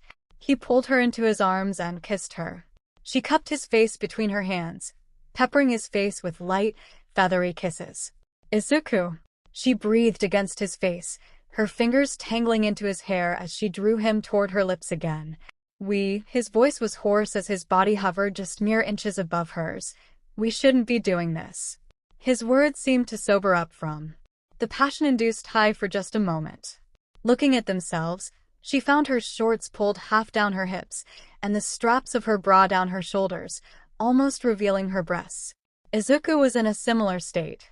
The sight of the normally proper boy in such a disheveled state brought a small smile to her face. It was her that had brought him to this, and it made her feel every bit as beautiful as any other girl she had seen with a curvaceous body. She let her fingers untangle from his hair so that she could loop her hands behind his head and pull him closer, but she brought a hand down to caress his cheek. "I like kissing you," she whispered as his lips hovered just a few inches from hers. "Now, come here." He went, and they began to kiss each other deeply, massages each other's lips with their own. And then, well, Murphy's Law and all that. "Ida, no." Momo's voice shouted from the hall. Toru's voice joined in. "Stop. It's not like they're doing anything. They're doing homework." Mina shouted desperately. "I swear. Absolutely not. This is a clear violation of the school's rules." Ida's outraged voice roared out. Ochako's voice rose over the din. "I'm pretty sure that bargain into a gal's room like this is another rule breaker." She shouted, her country accent coming through like a bell. The door to Kyoka's room crashed open as Ida, who was wearing his pajamas, nightcap and all, was being poorly held back by Mina, Toru, Momo, Tsu, and Ochako. Somewhere during the scuffle, Ochako had gotten a hold of the speedster and activated her quirk, which was causing Ida to float, while the girls were trying to restrain him. Of course, now that they had unintentionally barged in, their eyes went right to the bed where the two teens were tangled up with each other. First to the scarred back of Izuku as he was knelt over the half-naked Kyoka, whose face was as red as a tomato. "Oh my!" Momo blushed upon seeing the pair of them. Toru was sitting on Ida's back, either covering his eyes so that he wouldn't see anything he shouldn't, or holding his face down toward the carpet, so they were doing something. She said, her eyes as wide as saucers. Sorry to interrupt?" "Yeah, sorry." Tsu croaked while Kyoka sat up and pulled her pillow around to her front to cover herself before Ida saw her. "Ditto for me," Ochako said with a bright blush on her face as she tried to avert her eyes while keeping Ida still. Mina had hearts in her eyes. "Oh, this is so hot." She was perched on Ida's back, most of her weight holding him down. "But you might want to run, Midori. Tenya's pissed right now." Right then, Ida's head popped right up from where he was being held down. His eyes had a manic white glow to them. "You degenerates." "Yo, Ida," said a familiar voice from outside the room. "You need any help in there?" Ida turned his head slightly. "Yes. I could very much use." His eyes suddenly went dead white and his body went limp.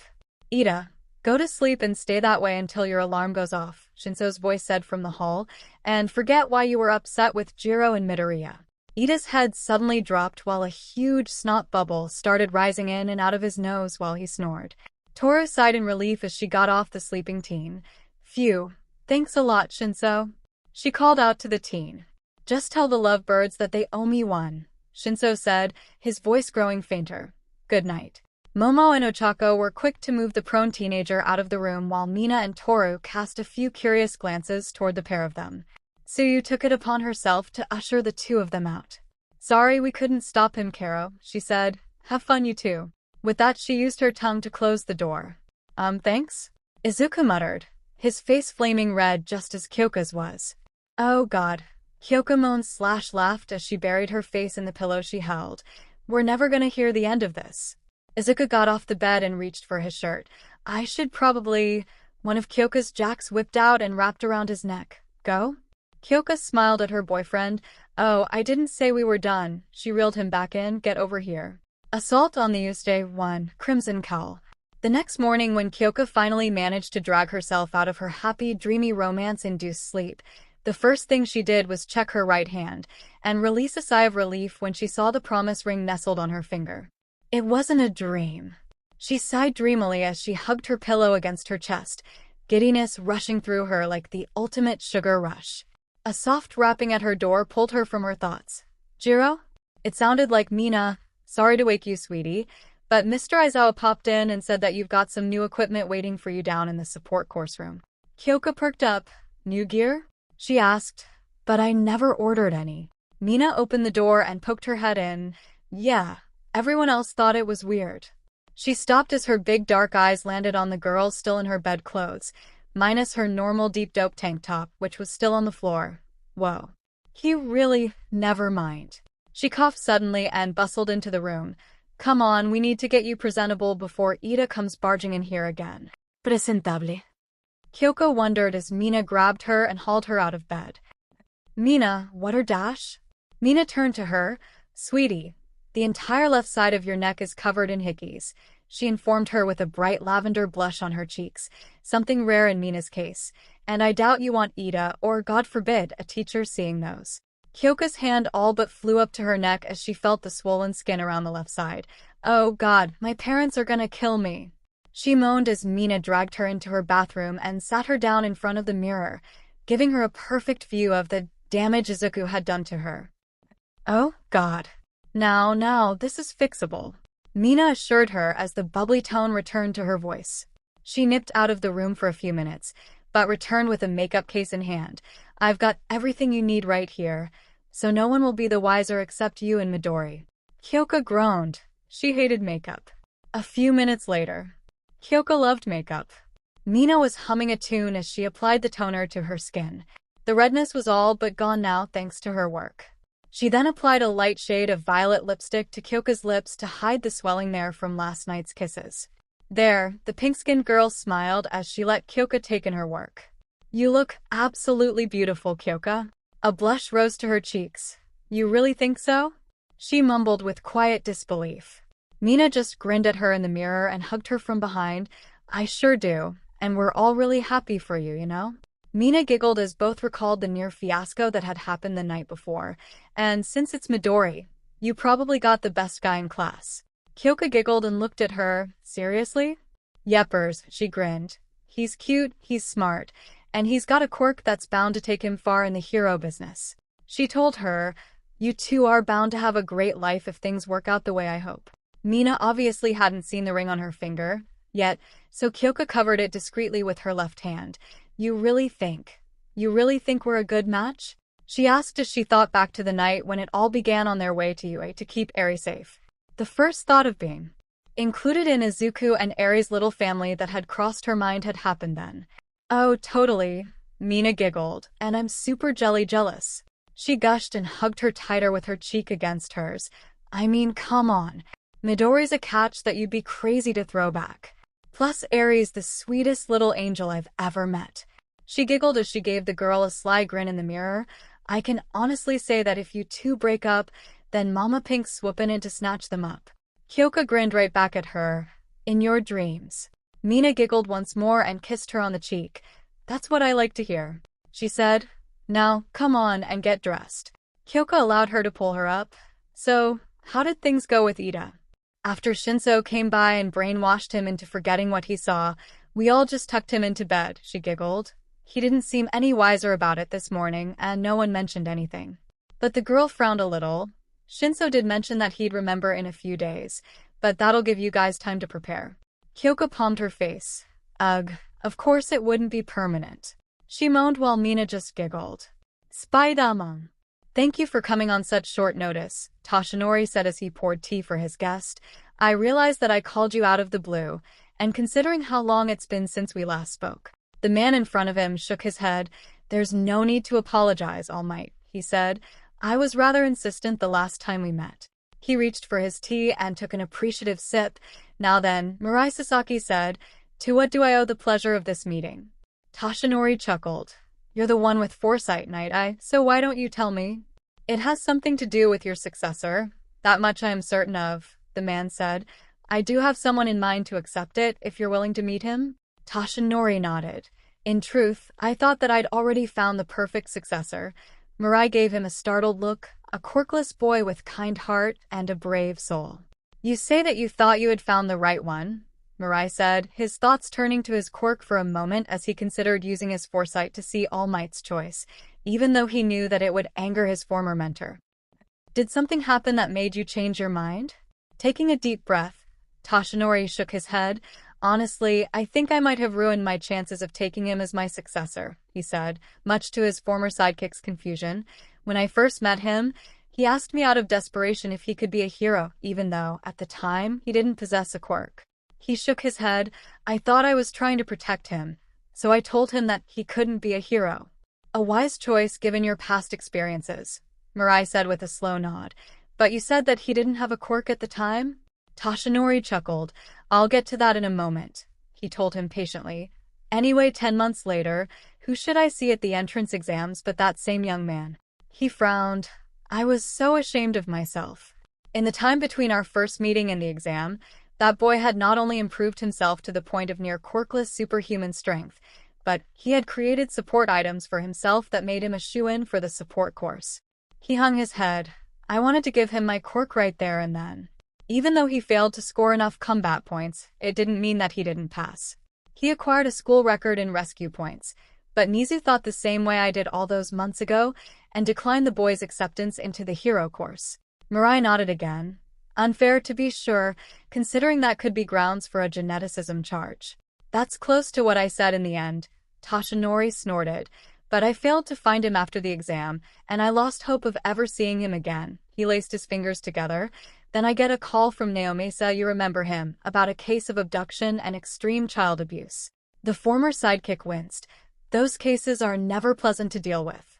He muttered sympathetically, I'm working on something similar at the moment. If you wouldn't mind, I'd like to let you meet with the child later if time permits. It might shed a little light on who was holding her, Toshinori said while the detective nodded in understanding, but that little girl was saved by the same boy I just told you about.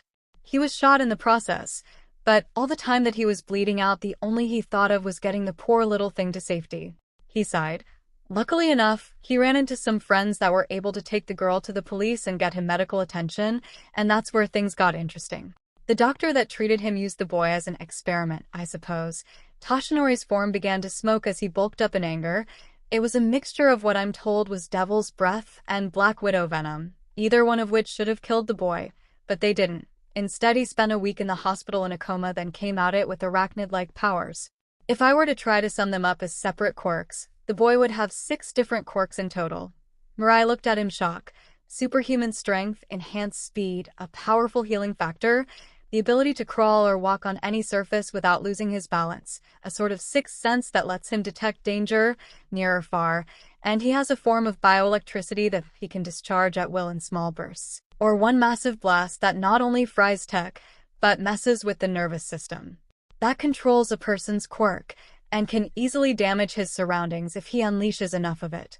Mirai looked down at his tea. It's amazing that things turned out so well for him. He said as a thought struck him. Is it this arachnid-themed hero the news was barking about a few months ago? The one that took on Kendo Rappa? That's the boy, Toshinori nodded. Why? Mirai frowned and then looked his mentor in the eyes. I want to meet him. Spider-Man. Meanwhile, seriously, Midoriya, you caused one hell of a commotion last night. Shinso sighed as the pair of them walked through the halls toward the support course room. Ida woke up almost half the entire block with all that yelling he was doing in the halls while the girls were trying to keep him away from Jiro's room. Izuku rubbed the back of his neck bashfully. Sorry, but I'm not sorry. Shinso snorted with a small grin on his face. Hey, I'm not judging you, but next time, take the romance somewhere else. He chuckled as he ribbed him. Like a hotel or something? We didn't do anything like that, shouted a flustered Izuku. Wait. Sputter all you want, lover boy. Shinso grinned as he pointed to his neck. I'm not the one with a huge hickey on my neck now, am I? The blush on the boy's face was neon red. Eh? He raised his hand to the left side of his neck. It was a lot worse when I got home. He muttered with some embarrassment. If I didn't have a healing element in my quirk, then I'd probably look a lot worse. Damn, Shinso droned out. Didn't think the girl had it in her. He grinned as the boy next to him chuckled. Anyway, what were you going to do in the support room? Izuku blinked.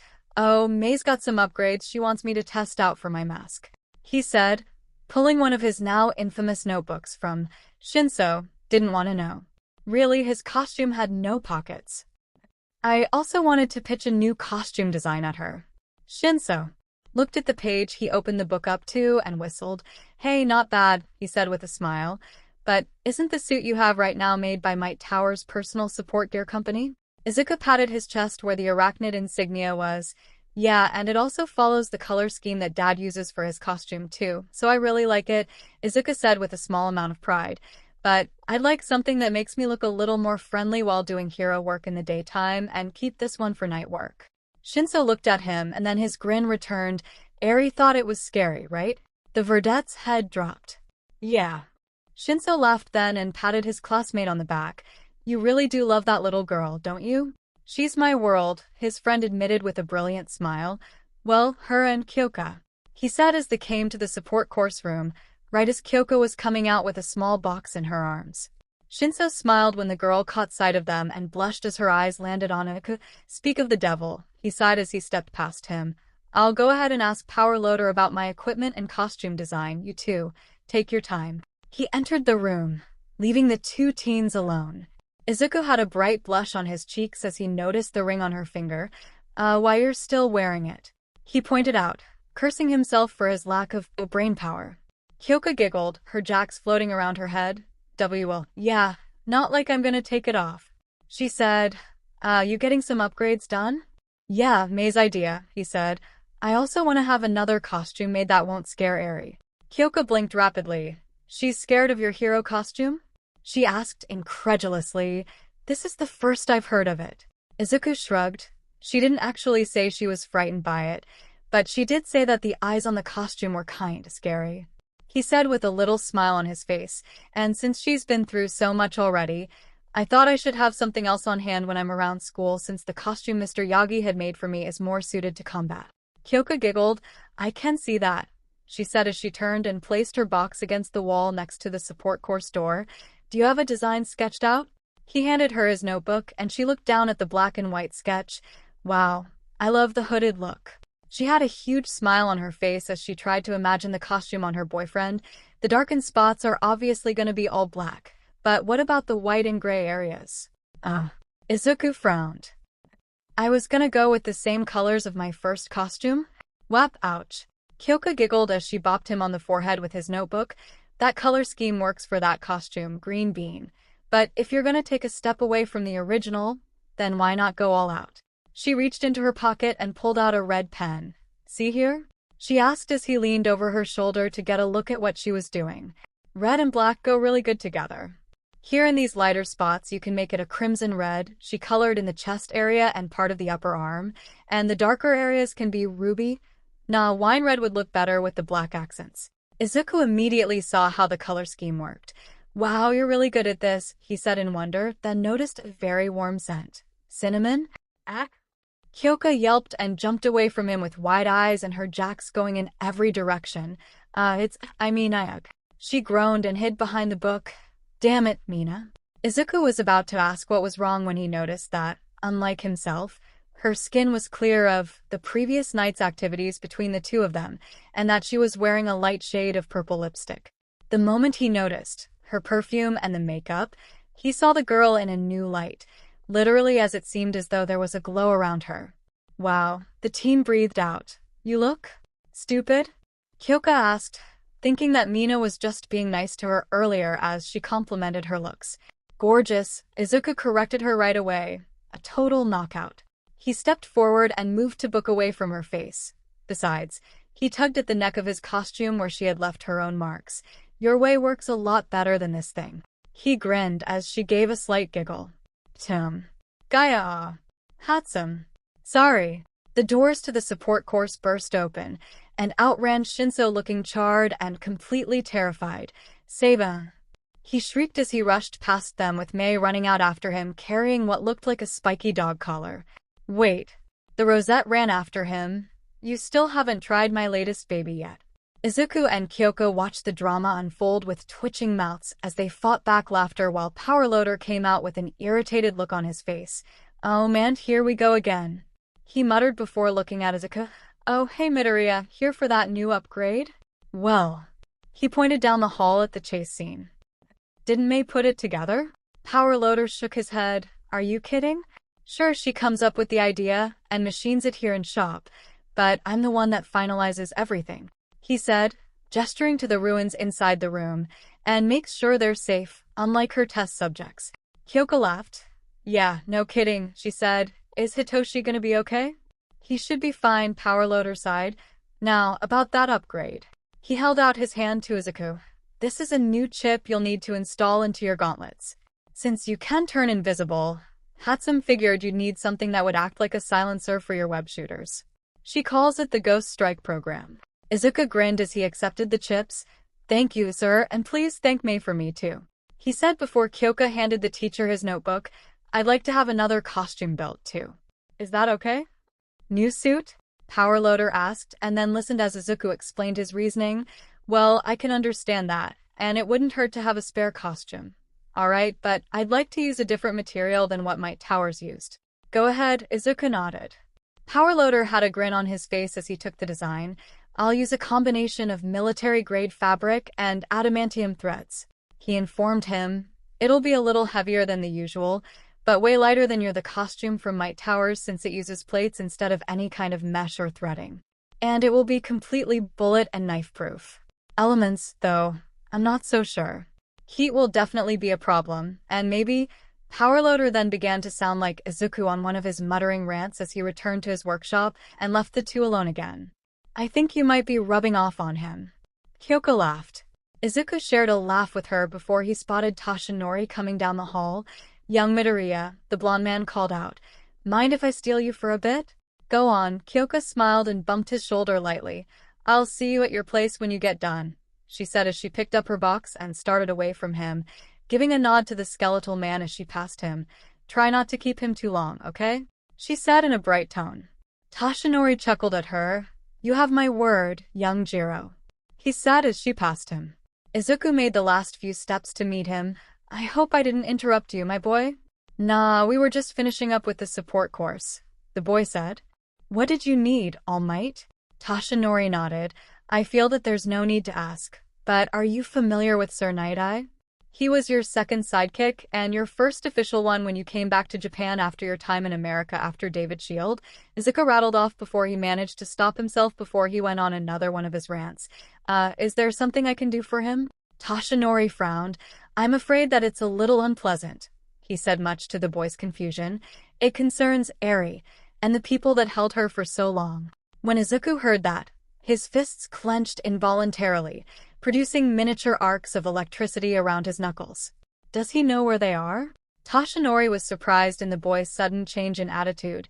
"Young Midoriya," he said in a firm tone as he reached out and placed a calming hand on his shoulder. "I have no right to tell you not to be angry with these men," he told the boy. "However, if you have it in your head to learn about and pursue them, then the conversation will end here," he said with a steely gaze from his dark eyes. "I will not allow you to put your future at risk for the sake of seeking vengeance when you don't even have a hero license yet." Izuku took a breath and nodded. "You're right," he breathed out, feeling frustrated. "As much as I want to hunt them down, I can't risk them finding Eri if I fail." "Good." Tashinori nodded in approval. "Now, let's go talk to Night-Eye." He turned and started leading the boy down the hall. "There's a lot that I need to explain as well, young Midoriya. Assault on the 𝗬𝗂𝗔𝗂𝗏 and Spider-Man." Shigaraki smiled beneath his father's hand as he returned to the bowels of the doctor's laboratory.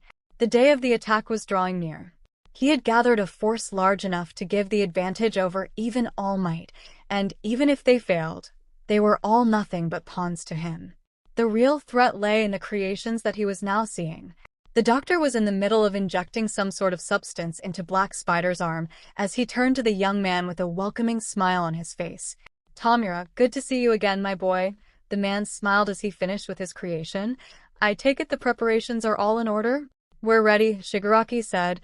"All we need now is the time of attack." The doctor grinned impossibly wide at him.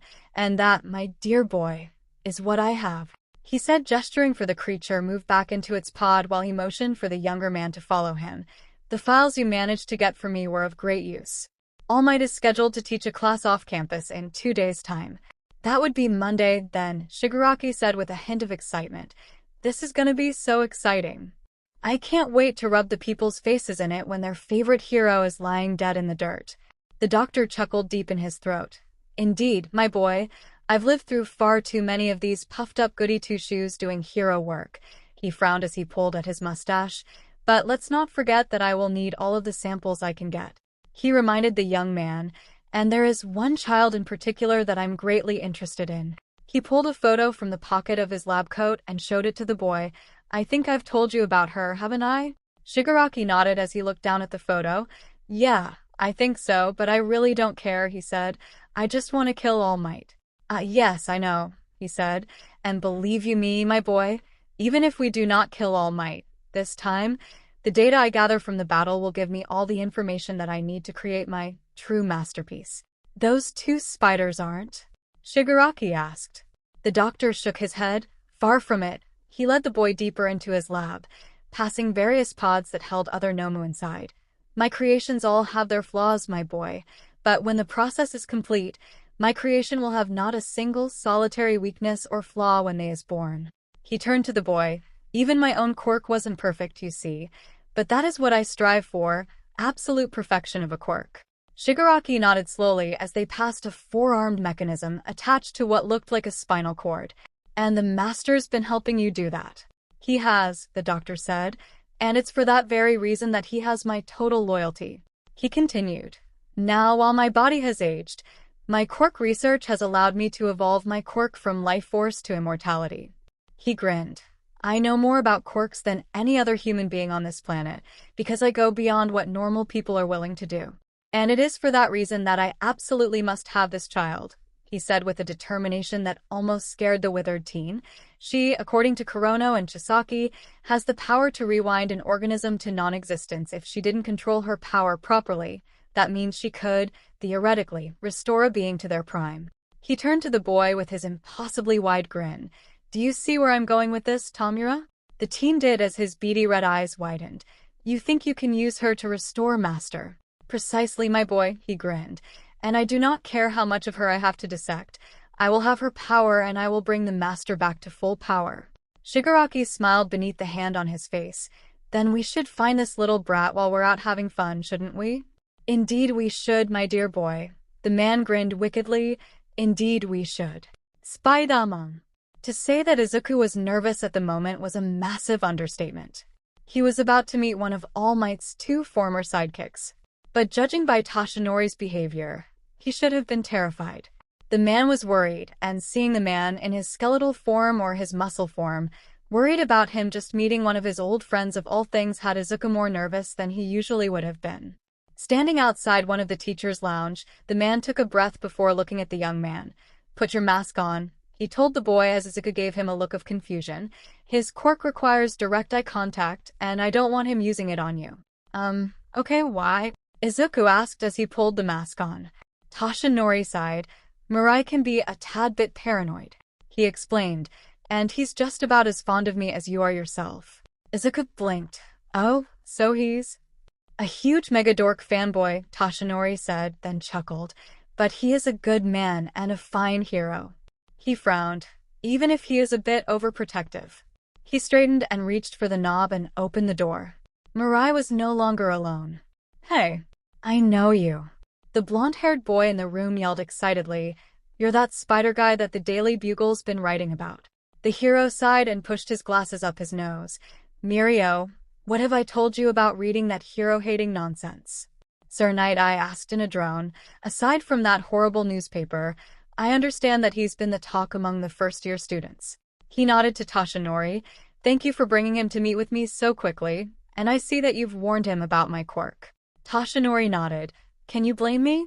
The skeletal man asked as he took a seat on the couch opposite of the man. And I see that you've brought your young protege, Mirio Togata, wasn't it? The boy beamed at him. That's me, sir, he said with an outheld hand. Mirio Togata, hero name, Lemillion, the hero that will save 1,000,000 lives.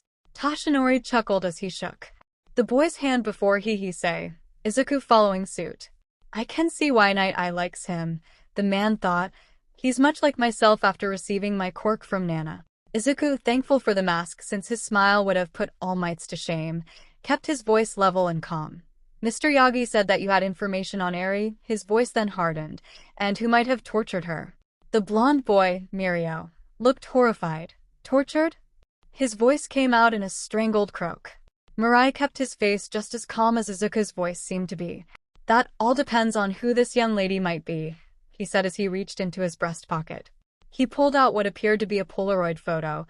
Is this the little girl that's currently under your care? He held it out, face down, toward the spider-themed hero in training. Izuku was already prepared for the worst when he took the photo, but when he turned it over to see the image, the glow from the spider emblem on his chest intensified while sparks of electricity erupted all over his body. Whoa there, young Midoriya. Toshinori shouted as he was nearly hit by one of the miniature lightning bolts. Easy. The blonde man soothed him, careful of the sparks. Mirio and Night Eye had leaned back from the display, the younger blonde nearly climbing over the back of the seat, while his mentor remained calm and simply leaned back. He frowned at the emotional display as he leaned back in and laced his fingers together. Judging by your reaction, I assume that she truly is the little girl I've been investigating. He sighed and laced his fingers together. Mr. Midoriya, I would like you to tell me everything about the day that you met this girl, from the moment you left your home up until the very moment she left your sight. Izuku, bringing himself back under control, nodded before handing the photo back to him. He then launched into a very detailed explanation of the moments leading up to his meeting of Eri on that day, from the rotten mood he had been in, right up until he shoved the quivering little girl into Bakugo's arms, ordering him to take her and run. All the while Sir Knight I was taking vigorous notes on all that the boy said. Mirio was looking at the younger teenager with a deep newfound respect, and no small amount of awe. You're a very brave young man, Knight I finally said as Izuku finished. I can see why my old friend is so willing to help you. Thank you, Izuku said, but you haven't answered my question yet. The tall man sighed. I suppose I haven't, he said with a nod. The picture I showed you is from exactly 1 year ago, just before meeting you. The figure you saw with her was one of her caretakers, I suppose you could call them. But really they're just her guard dogs. He gave the boy a look over his laced fingers. I don't know why anyone would want this girl, other than the fact that she must possess a highly dangerous quirk, and these men are making use of it. Izuku frowned at that, then looked at the man. First of all, you're not telling me everything there is to it. The boy said, catching the man by surprise. Yes, Eri has an extremely dangerous quirk, one that I've actively tried to help her with, and safely restrained for the time being until her body is strong enough to handle the backlash, but these men? He gestured to the photo. What have they done to make use of her quirk when she can't even control it? He has a point, Toshinori said. What are you not telling us, Mirai? Knight looked between the two of them, then at Mirio who nodded. I'd like to know too, sir, the young man said with a look of concern, which he then turned on the older blonde and younger hero. These guys that were holding on to this girl? They're all that remains of the Yakuza. He said, Sir Nightie's been trying to link them to the illegal sales of trigger that's been growing in the last 3 years. And I have, Mirai said, hanging his head. I just don't have enough proof to lock them away for good. They have so many branches that they move their product through that it's legally impossible to pin them unless I catch one of them in the act. He said, then looked at his former mentor. However, these men weren't always this brutal or organized. They once had a code of honor, as all Yakuza did. However, in recent years, the new head of this clan, the 𝗓𝗏 Saikai, has been selling something new, a bullet that erases quirks. What? Izuku and Toshinori rose to their feet, the latter coughing up a large amount of blood. Mirio offered the man a tissue to clean himself up as the coughing fit subsided. But the glare he cast at the man from his electric blue eyes was one of shock and anger. No wonder you wouldn't let me near this case. You're already limited in your abilities thanks to your old injuries, Mirai said, which thanks to secrecy, went right over Mirio's head. I couldn't risk you being hit with one of these bullets, even if the ones I've seen have only been temporary in their effectiveness. Toshinori held up a hand and used the other to pinch his brow. No, you're right. I would have gone charging in guns blazing and not even thinking of the consequences. But what does this have to do with Eri? For the first time in his life, Izuku's analytical mind was a curse, because since he had spent so much time with Eri and attempted to help her control her quirk so that she wouldn't be afraid of it anymore, he knew exactly how the sweet little girls could be related to a quirk erasing bullet. The bullets. He muttered, his voice trembling. They're darts, aren't they? Mirai looked at him and nodded. And the substance inside them that erases a person's quirk? There's human cells mixed in with them, isn't there? Now Mirio jumped out of his chair. They wouldn't. But the gauntlets on Izuku's hands were already charged with electricity.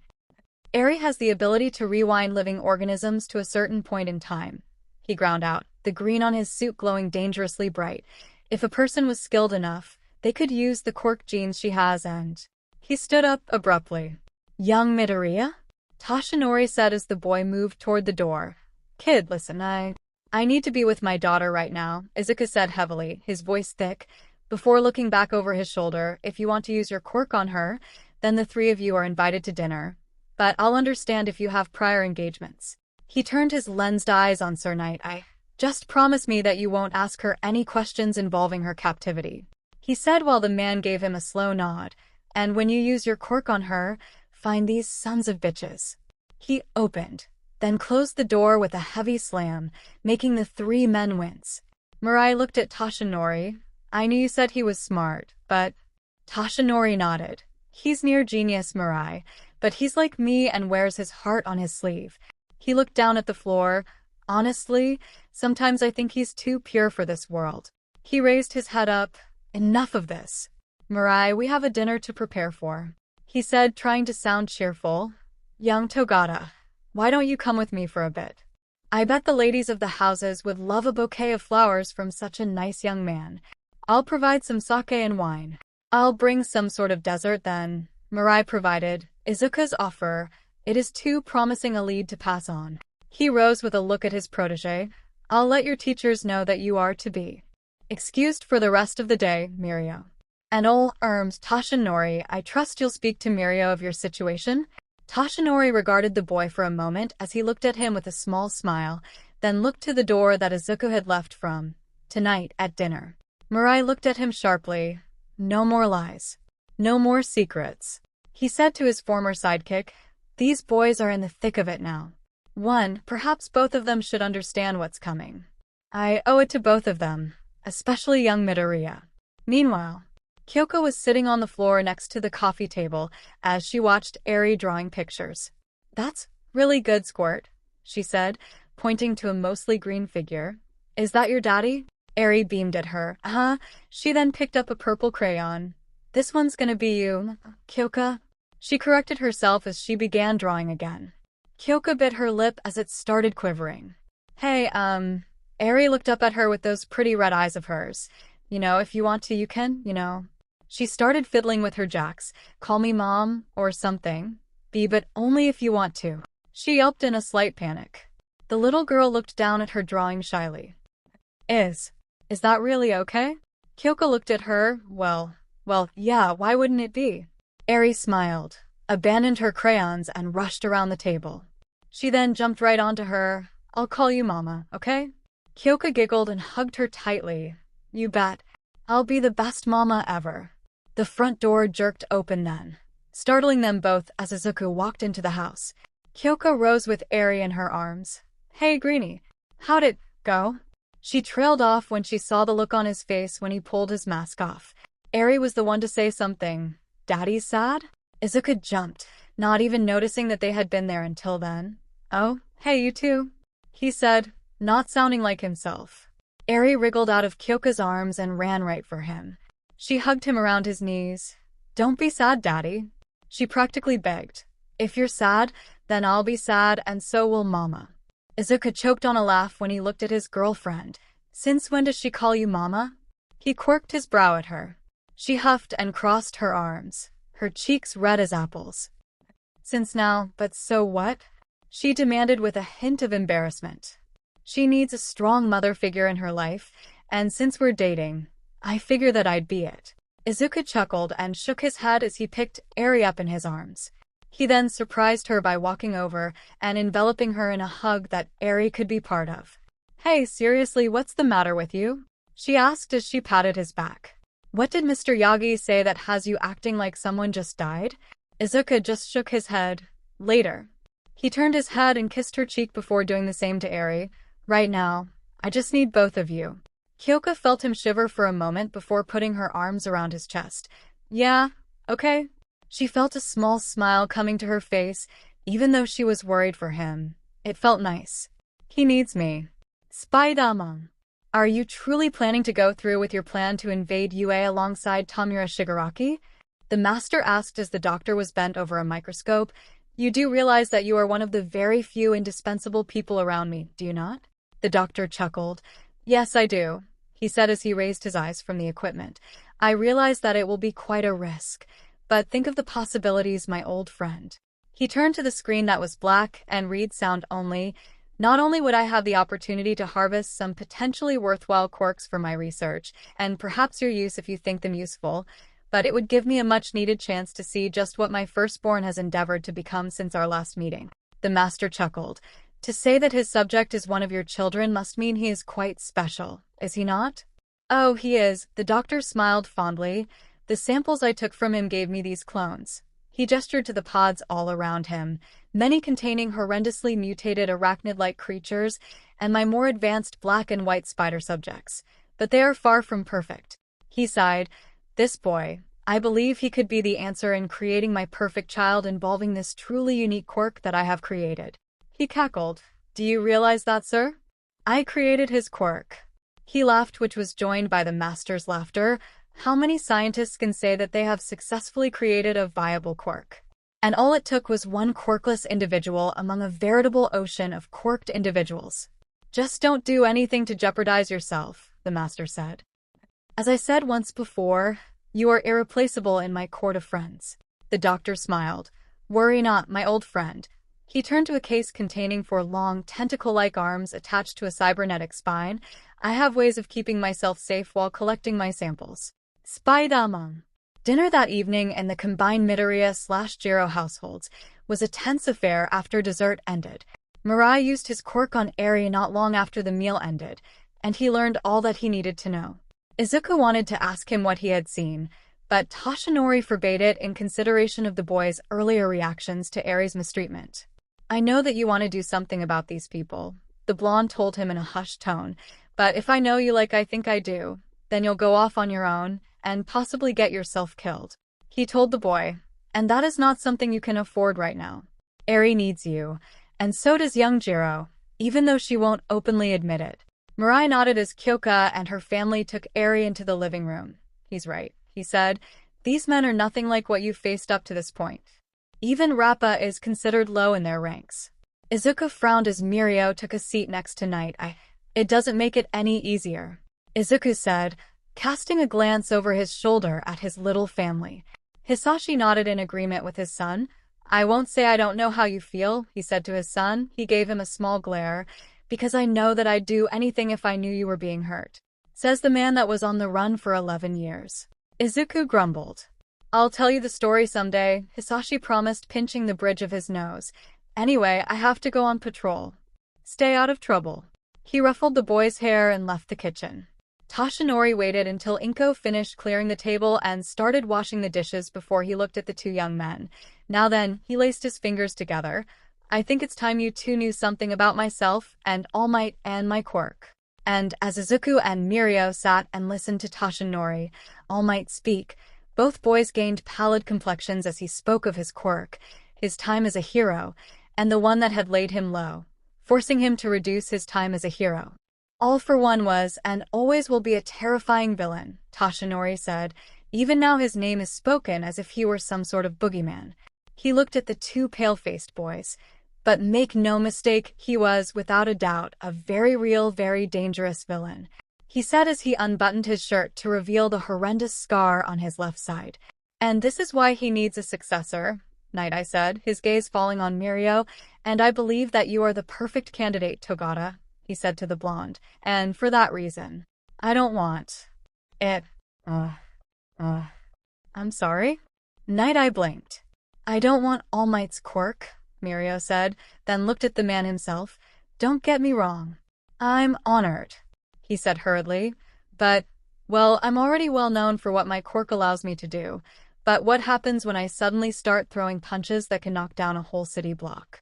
He asked. Plus, I'm Lemillion, the hero that will save 1,000,000 lives. He nodded, smiling. That's who I am. That's who I want to be. He gave the withered hero a small smile. If I take your power, then I'm going to have to learn how to use your quirk and probably mine all over again. He shook his head, and then I won't be, well, I'll be me, but I won't be the same me I used to be. So, the elder blonde reached across the table and grasped his shoulder, smiling widely. That, Toshinori smiled, was very well said.